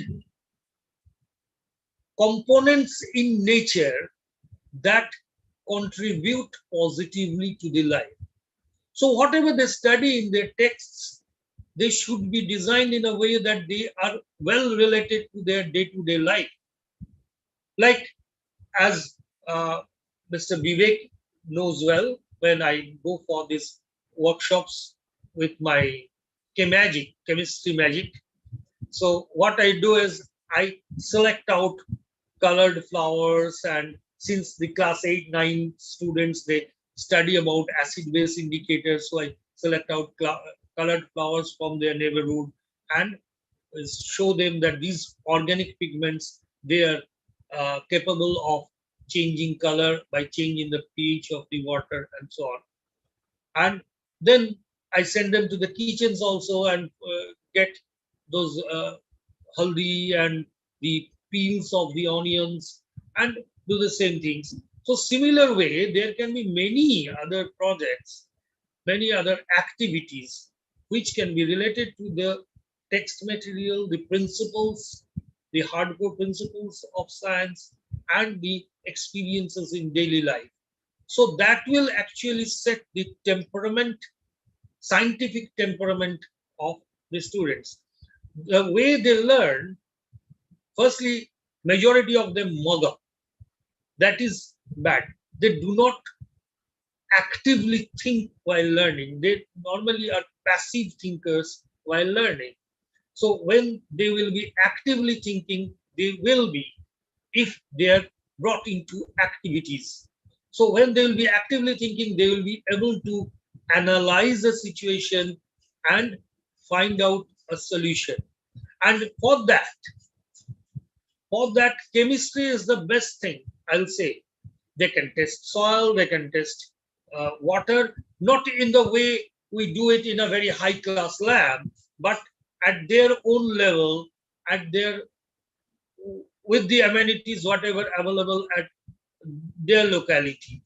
And that way, they can develop that aptitude of facing any challenge. As we have seen, human beings are like that. When they faced the challenge of saving fire, they framed a chulha. When they faced the challenge of lighting up a fire, they observed and found a solution. And these days, we do chemically light up a fire, but we cannot do away the friction part. So when we do it with a matchstick, the match head has certain chemicals which are in such a proportion mixed and are there that when it is struck onto the surface of the matchbox, the small friction produces enough heat to bring the chemical material on the match head to the ignition temperature, and so it starts burning, and it burns for some time, means it produces enough combustible gaseous material to burn for some time to produce that flame through which we can ignite some other materials. Okay, so you see, the chemicals are so designed that the matchbox surface where it is struck, it is also facing the same heat as the heat faced by the match head by the friction. But the matchbox is not set into fire. It is the match head which is set into fire. So there is a difference in the chemical composition. And if you go for this in the lighting part, you see, we used to have pradeep, that is lamps with oils or yes, okay, lamps or with oils or fats and a cotton thread. So the oil will melt and just by capillary action will come to the tip of the thread, and from there it will evaporate, produce the vapor, and the vapor will get ignited and give us the flame.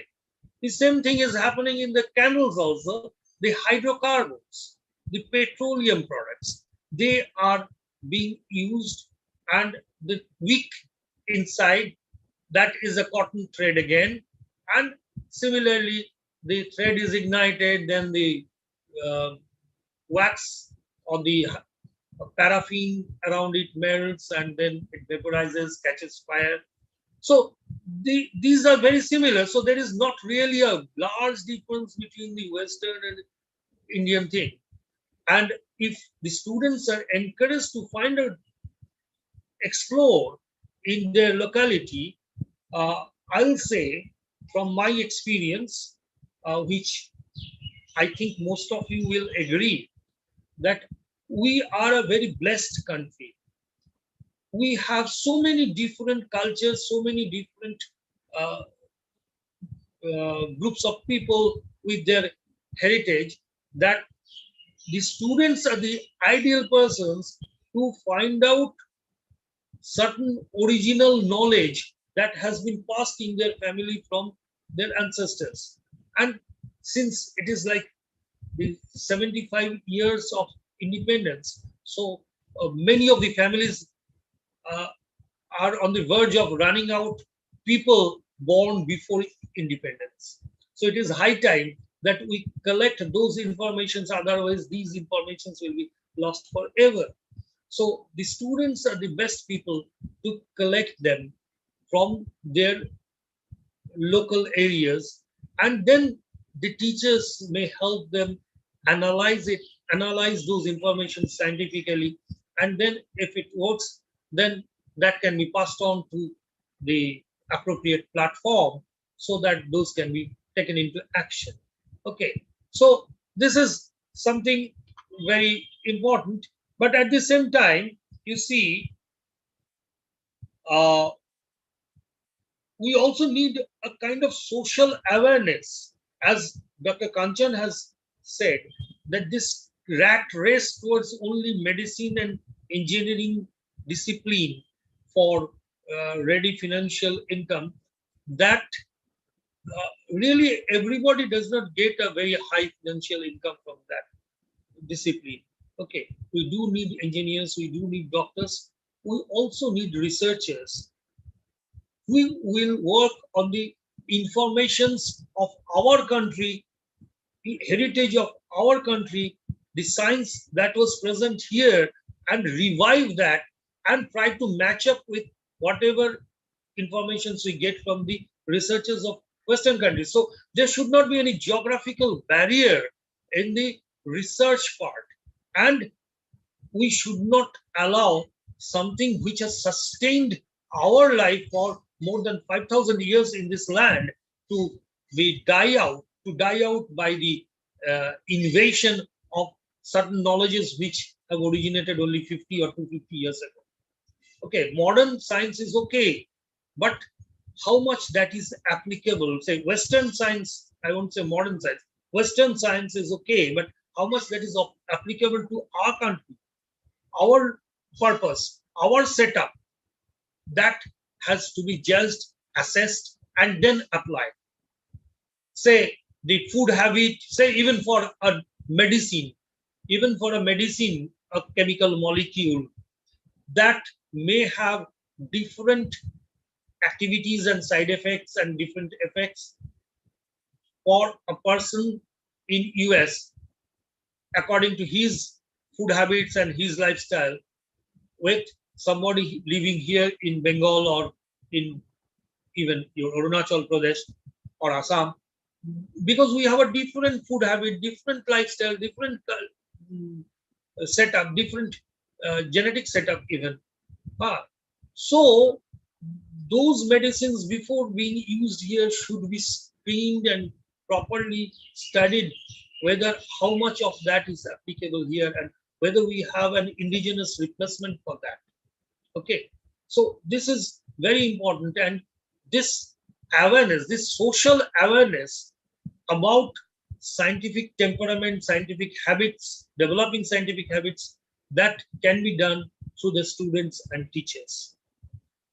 And career-wise, I would like to mention another very important thing, which I think I have missed from the lecture of Professor Veem. But because I just took a little excuse from there for 2-3 minutes, that there is a need for people in the defense services.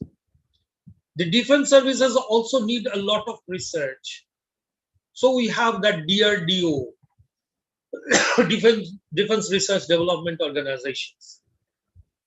So those who may become doctors, engineers, scientists, they can also opt for DRDO, where they will be able to explore possibilities of using our own materials without exporting from a foreign country, using our own materials, appropriate things necessary to strengthen the defense of our country. This is also the need of the day at the 75th year of independence. So I thank you all for your patient listening to whatever knowledge, whatever experience I could share with you all, and also share some of my dreams with you. So maybe you liked it. If you did, thank you very much. If I have bored you, I'm sorry. I apologize. But one thing for sure, that in whatever professions we are all in, we can always work towards framing a bright future for our next generation. Jai Hind. Thank you so much for elaboration on the topic, sir. It was very interesting, actually. Before joining Dr. Vineet Rawat, sir, may I ask all the participants if you have any queries or want to know from our expert, please put question. Anyone? Participants?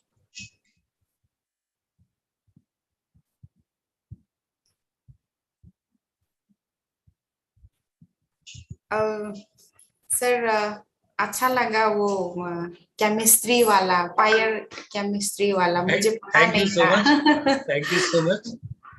मुझे पता नहीं था, आज सुना. अच्छा लगा सुन के, interesting था मेरे लिए तो.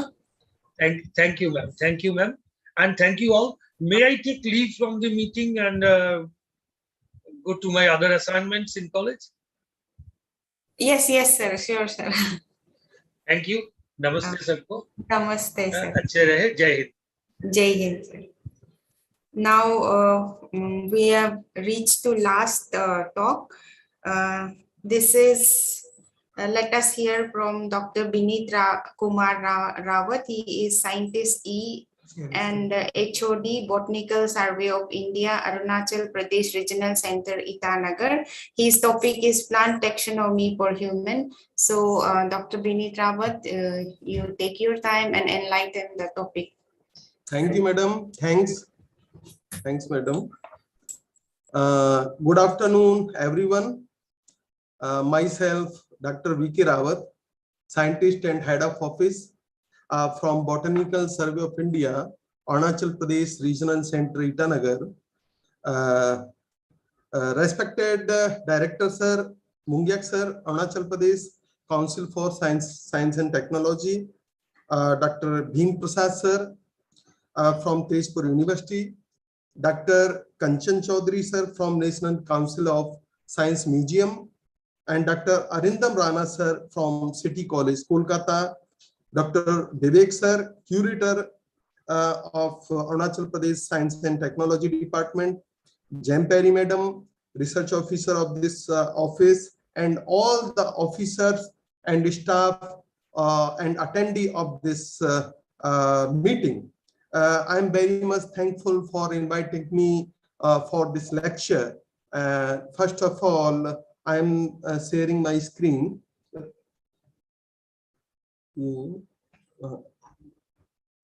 Share the screen. Yes. Okay. So now I'm going to present about plant diversity for human welfare. So,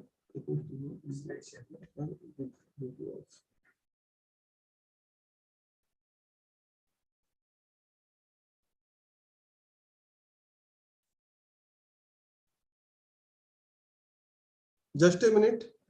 Thanks. So now I'm going to present the plant diversity for human welfare.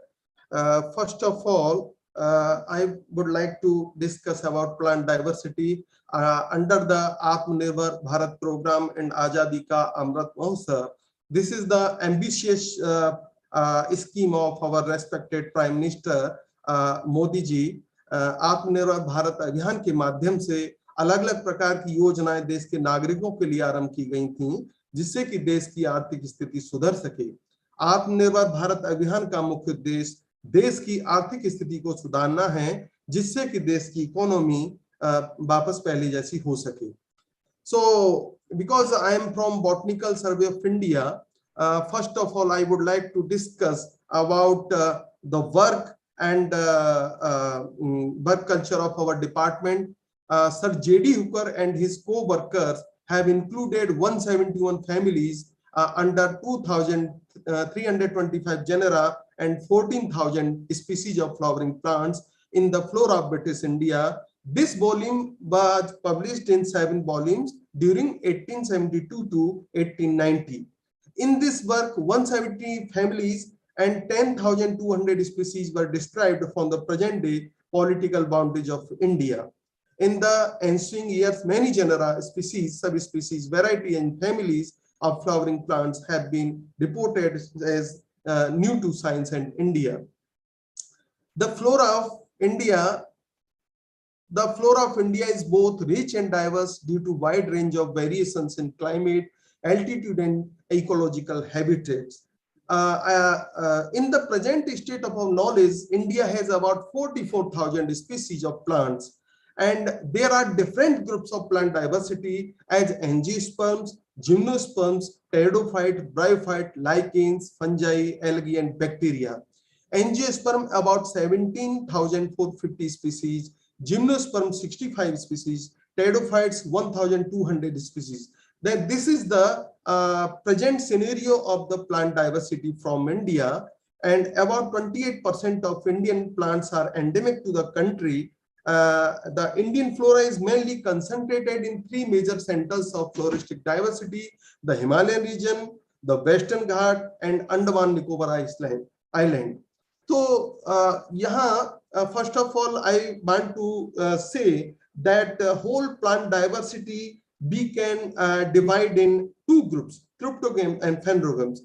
Before this, because I would like to discuss, I would like to tell about this our center, Arunachal Pradesh Regional Center, Itanagar.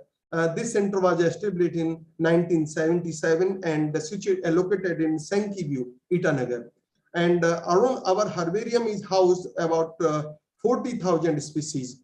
And Rinco Stylis retusha is the state flower and Mithun is the state animals. So I'm in Arunachal Pradesh. So Arunachal Pradesh, as we know, is the important parts of biodiversity hotspot. There are 2 hotspots in the India.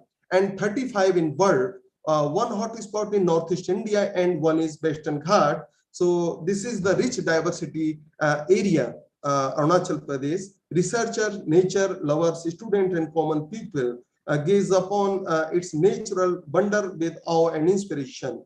The state with its rolling and folding mountains supports an affluent flora and fauna. So this is the brief introduction about APRC, which I have already told. So this is the this slide shows the building of our office, Arunachal Pradesh Regional Center, and we are concentrated on the state flora. So now I am coming on the point, plant diversity. Whole plant diversity we can divide in two parts: cryptogames and phanerogames. Cryptogames consist algae, fungi, bryophyte, pteridophyte, and phanerogames consist angiosperm and gymnosperms. So whole plant kingdom, this is the picture, vascular plants and non-vascular plants. Vascular plants means seeds plants, then we can put in angiosperm, no seeds, funds. These are seedless, flowerless, fruitless plants, spore-bearing pteridophytes. Other is bryophytes and algae. These are again it is described. So first I would like to discuss about pteridophyte. Pteridophytes other name name is funds and funnelize. Pteridophytes are vascular plants, have leaves known as fronds, roots and sometimes true stems, and tree funds have full trunks. The greatest economic value of funds has been in horticulture, with large nurseries supplying millions of plants annually for both indoor decoration and outdoor gardens and landscaping. Funds are not of major economic importance, but some are used for food, medicine, and as biofertilizer, as ornamental plants, and for remediating contaminated soil. So ornamental funds. Now I am showing the pictures of ornamental funds then that we can keep in grow in garden and keep in house. This first picture, this is the Ecushitum arvens, and this is the funnelized phlegmaria, Xylotum nudum, and these are the groups of epiphytic and terrestrial funds. So these all are beautiful funds, and then we can see.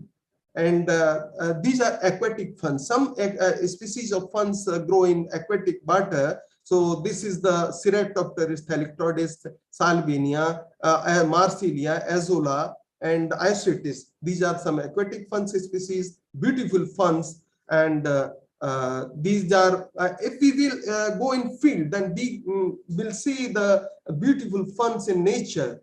These are basket making funds.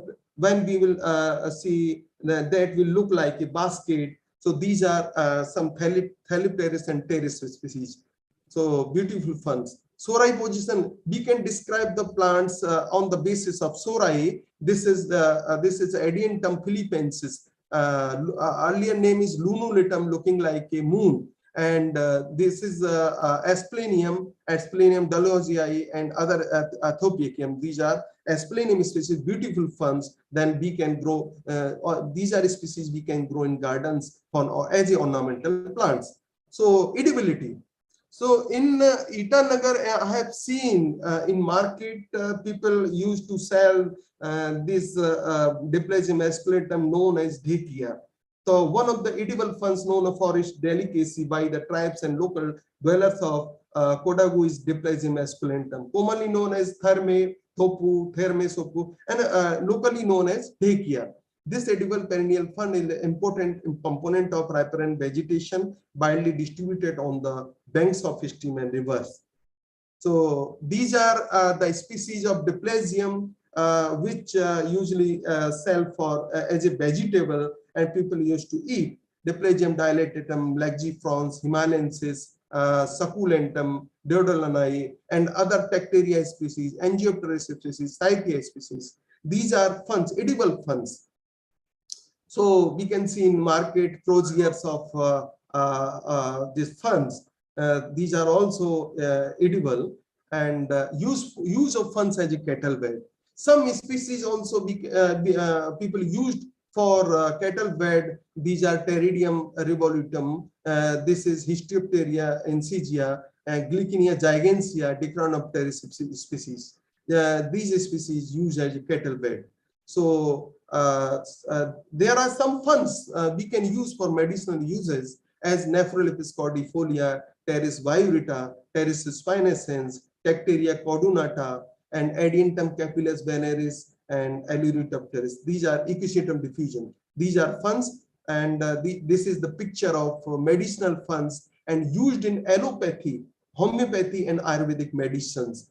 This is Adiantum, also known as morepunky, Nephrolepis viurita, and people used to eat tubers of this plant. Equisetum used in homeopathic medicine. This is the Aluricopteris Cheilenthus, silver fern, also known as silver ferns, because the lower portion of this ferns is white, known as silver ferns. So these are the funds we can be used to for medicinal purpose, and tribes and most of the persons, village dwellers used these funds as a medicinal, having medicinal properties. So again, next time coming on the second group, Bryophytes. Bryophytes is also comes in cryptogames. These are also primitive plants and are also known as amphibians of plant kingdom.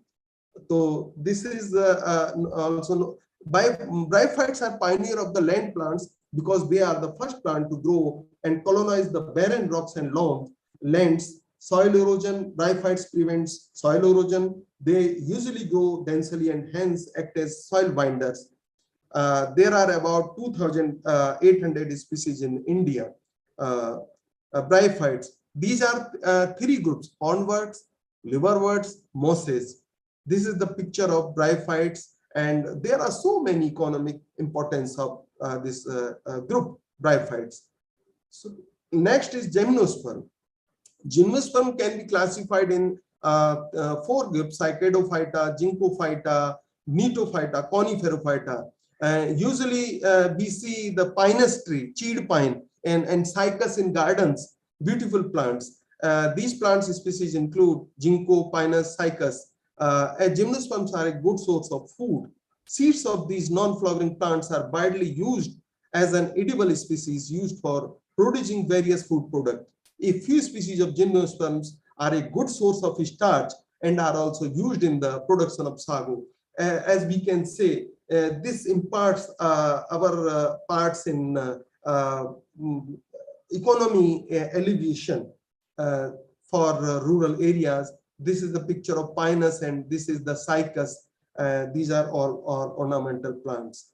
So economic importance of gymnosperms as food, as medicine, timber, oil source, industrial value, aesthetic value, other uses also. These are some economic importance. So I have also listed some gymnosperm species economic importance. So Cycas sarcinalis, known as sago, starts used as a food. Pinus giardiana, roasted seed, used as a food. Avis balsamia, these are some, all are gymnosperm species. Cedus devdara, wood. Devdar wood is very durable and very important, used to make doors, boats, and railway sleepers. Cedars atlantica oil, used in perfumery. Thuja, cupressus, Orchidia, and cryptomeria, whole plants are ornamental and floral decoration. These are gymnosperm used for different purpose. So this is the picture of Gemia, Thuja, Podocarpus, Jingo vilova. This is the gymnosperms used for anti-cancerous medicine, Jingo vilova, and one Texas baccata also, the anti-cancerous properties. Orchidia, pinus. Pinus, we get cheer pine from this species. Bamboo resources. So without the description of about bamboo, the economy of Northeast is incomplete. So I would like to discuss about bamboo resources. So very important bamboo species is Bamboo satulda. Indian timber bamboo is considered to be one of the most useful of bamboo species. It is native to Indian subcontinent, Indochina, Tibet, and Yunnan, and used extensively by the paper pulp industry in India. And other species is Bambusa vulgaris, common bamboo. It is an open clump type bamboo species. It is native to Indochina and many other widely cultivated in many other places and has become naturalized in several regions. So these are species. Next is Dendrocalamus strictus. So it is tall, dull, long green colored bamboo species used for making house, frames, rafters, tent poles, concrete, reinforcements, wall, and scaffolding and fences. The leaves are used for thatching, used by the British Army in India for making lenses sets. So bamboo products, we can see easily in rural areas, the bamboo house. This is the bamboo product, bamboo furniture, and northeast region people's used depends on this bamboo products. So in market we can see easily different type of products of bamboos. These are as a AtmaNirbhar Bharat. This is the important products. So in Tripura, people are using this bamboo bottles instead of plastic bottles. So they have they are preparing these bottles. Did you know this Northeast Indian state is called Bamboo Queen of India? So this bamboo is the natural resource of this part, and people are depend on the products and the orchids. Bamboos. After that, I am discussing about orchids. Orchids, commonly called the orchid, belong to Orchidaceae, is a diverse and widespread family of flowering plants with blooms that are often colorful and fragrant, along with the Asteraceae. They are one of the two largest families of flowering plants. Some orchids are endemic to Indian species, are so ornamental. Some genera like Arundina, Cymbidium, Silogyne, Dendrobium, Papiliopedilum, Rantharan, Benda become rare. There are about 1,256 species of orchids in India. The BSI estimates of the 1,256 species belonging to 155 genera and 388 species are endemic to India. So orchids were known for their medicinal value in older days, but in recent years they are in great demand in national and international market due to their ornamental value. So this slide shows the some pictures of beautiful orchids and ornamental orchids. This slide shows the orchid diversity, economic importance. You see orchids, the beauty of God's creation. Where do orchids occur? So different high altitude and mid altitude area, we can easily find out these orchids flower structure. Generally, one flower is consist of 2 petals and sepals, and in central column and lip. This is the flower is beautiful. So some species of orchids, Aridus odorata, used for medicine preparation, like leaf paste is used to treat cuts and wounds, also having antibacterial properties and also used for its fragrance. This is Aridus rosea. This species also is very rare and also used for medicine preparation and also used for its fragrance. This is Agrostophyllum callosum. This plant is used as medicinal use. Anthogonium gracile, used as medicine. These are some pictures of orchids. So this is Bulbophyllum carinum, used as medicine, like fresh pulp of pseudobulb is used in worms. Powder of leaves is used to cause abortion and recovery during child birth. This is Bulbophyllum leopardium. This is also very rare endemic species. And Calanthe meshua. This is listed in red plants list, also used in medicine, also used for different breeding programs. So other species, Calanthe, Triplicata. There are so many slides of orchids, so I'm describing in very brief due to time limit. And this is the Silogyne flaccida, and applied pseudobulb. Paste of pseudobulb is applied to forehead to cure headache and fever. Juice is taken for indigestion and used for different breeding program. So the other species, Cymbidium, Devonianum, these all are beautiful orchids we can see in nature, and all are endemic, not endemic, rare orchids used for different medicinal purposes. Pholidota imbricata, this species, very beautiful species. Juice is applied to relieve navel pain, abdominal pain, and rheumatic pain also as a tonic. So this is very important species of Arunachal Pradesh, and Rinco stylis retusha, and known as state flower. Leaves are used to treat rheumatism. Root juice is applied to cut and bounce. Very beautiful species, state flower. And like other human genomics, we have also prepared the angiosperm phylogeny genetic structure. These are some species which I have mentioned. After that, I am mentioning this medicinal plants. Medicine plants, which plants are like Sargandha, Rovalpia serpentina, Datura, and Haldi. In daily life, we can see in kitchen, Curcuma longa, Dalchini, Tejpata, Cinnamomum species, Pudina mentha, Cetreta, Podina, and Rovalpia serpentina, Camellia sinensis, and there are so many species of medicine plants used in different ailments. And Sida cordifolia, this is Sargandha plants, aloe vera in daily day-to-day life we use. Ajadirect and indica, this is antibacterial, having antibacterial property. Phyllanthus amaris used in jaundice, Ocimum sanctum. So these all are very important medicine plants, and these plants are from Northeast India, used in day-to-day life by the tribal community. So one important plant of Arunachal Pradesh, Coptis tita. This found in Mismi Hills, also known as Mismi, a potential endemic and endangered medicine plants of Eastern Himalaya. Coptis tita, also known as Mamira. So I have put one slides, plants for every organ, which plants used for which organ. So this is showing slides, nervous system, jingo and walnuts, lungs ke liye eucalyptus, onions, stomach, mallow and carrot, heart, garlic and tomatoes, liver, turmeric and artichoke, pancreas, ginger for pancreas, aloe, cucumber for skins, so rosemary for intestine. So these are some medicinal plants.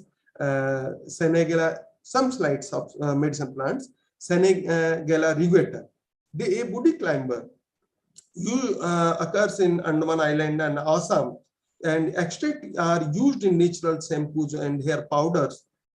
This is Acacia nilotica, day-to-day life be used. A tender twig of this plant is used to as a toothbrush in Southeast Africa and Indian subcontinent. Pods are used as a supplement to poultry regions in India. This is Allium sativum and aloe vera, very important medicine plants, and Atocarpus heterophyllus, jackfruit. This is also medicine plants, Ajadirect indica. The tender shoots and flower of the neem tree are eaten as a vegetable in India, used in the traditional medicine of India for centuries. Neem is a key ingredient in non-pesticidal management. So other Azolla pinnata. This is aquatic fern, and used in rice fields for increasing soil fertility. Rice farmers sometimes keep this plant in their paddies because it is generate valuable nitrogen via its symbiotic cyanobacteria. The plant has the ability to absorb a certain amount of heavy metal pollution, such as lead from contaminated water. This is the Barlaris bryonitis, very important plants from central India. This is Borrelia diffusa, important medicine plants used in liver diseases, and Boswellia serrata and Catharanthus rosea, also known as Sadabahar. In Ayurveda, the extract of its roots and shoots are used against several diseases.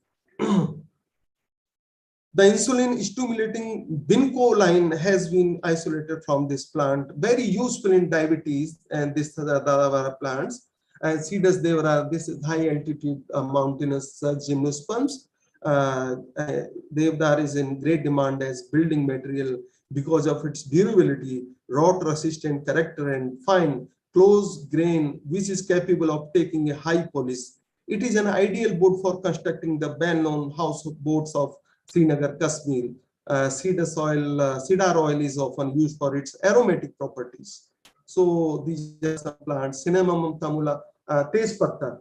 We use in day-to-day life tejpatta for preparation in vegetables, and this is Cocos nichifora, very important medicine plants. Coriandrum sativum, coriandrum dhania.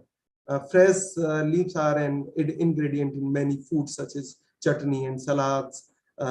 So these are some Crocus sativus, very important plant from Jammu Kashmir. Saffron, kesar, also known as kesar. Ceratopteris cornuta, this is pteridophyte. So this is also Curcuma longa. I have listed some medicine plants, Cyper rotundus, and these are some pictures.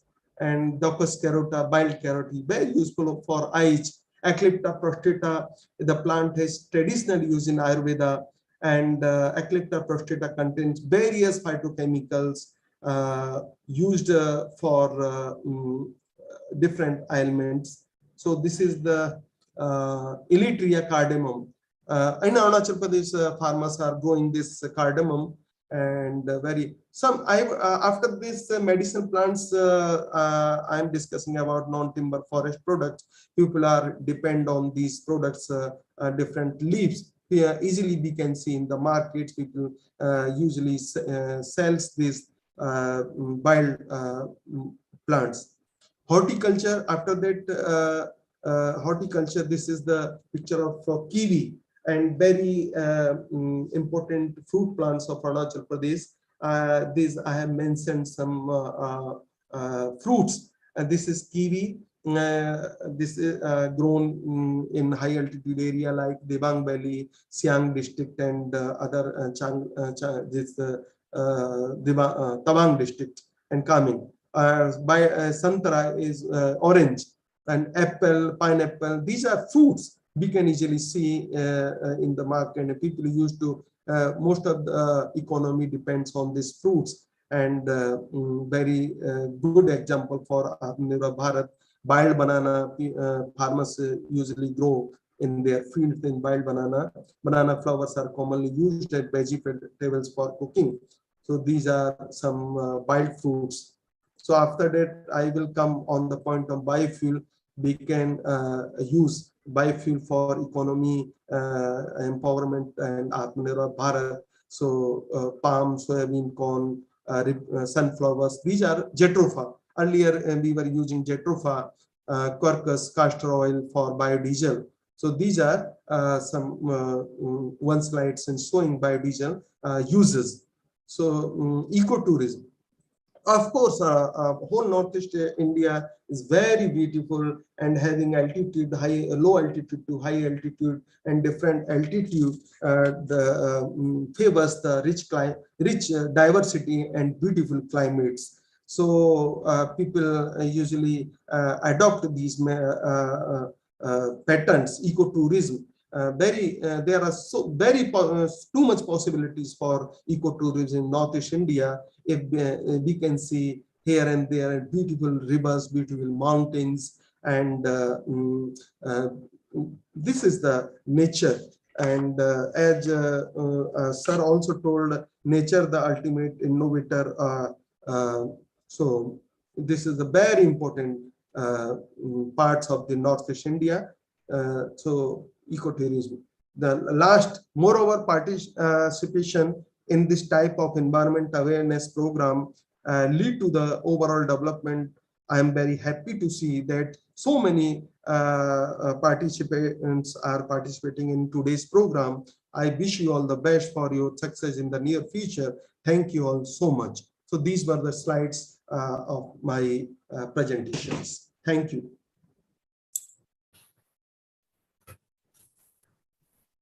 Thank you, Dr. Vineet Rawat, sir, for a complete elaboration about the plant diversity of Arunachal Pradesh. Now we have reached to the end of today's webinar.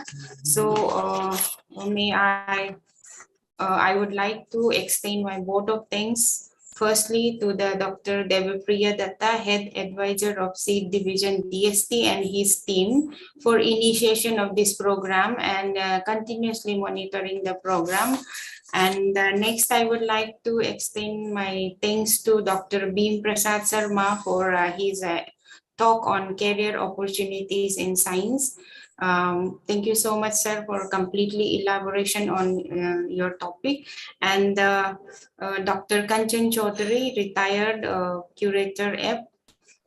Thank you, sir, for your expert talk on your topic by giving some live examples taken from nature. And Dr. Arindam Rana, thank you, sir, on sharing your knowledge on chemistry behind the fire. And thank you for elaboration of word science. Thank you so much, sir. And lastly, Dr. Bineet Rawat, sir, for thank you for sharing your knowledge on plant diversity of Arunachal Pradesh and Northeast and their uses for human welfare. And thank you all the participants. Thank you, director. Thank you, curator, for joining today's webinar. Thank you so much all. With this thank you note, I would like to announce this webinar is over.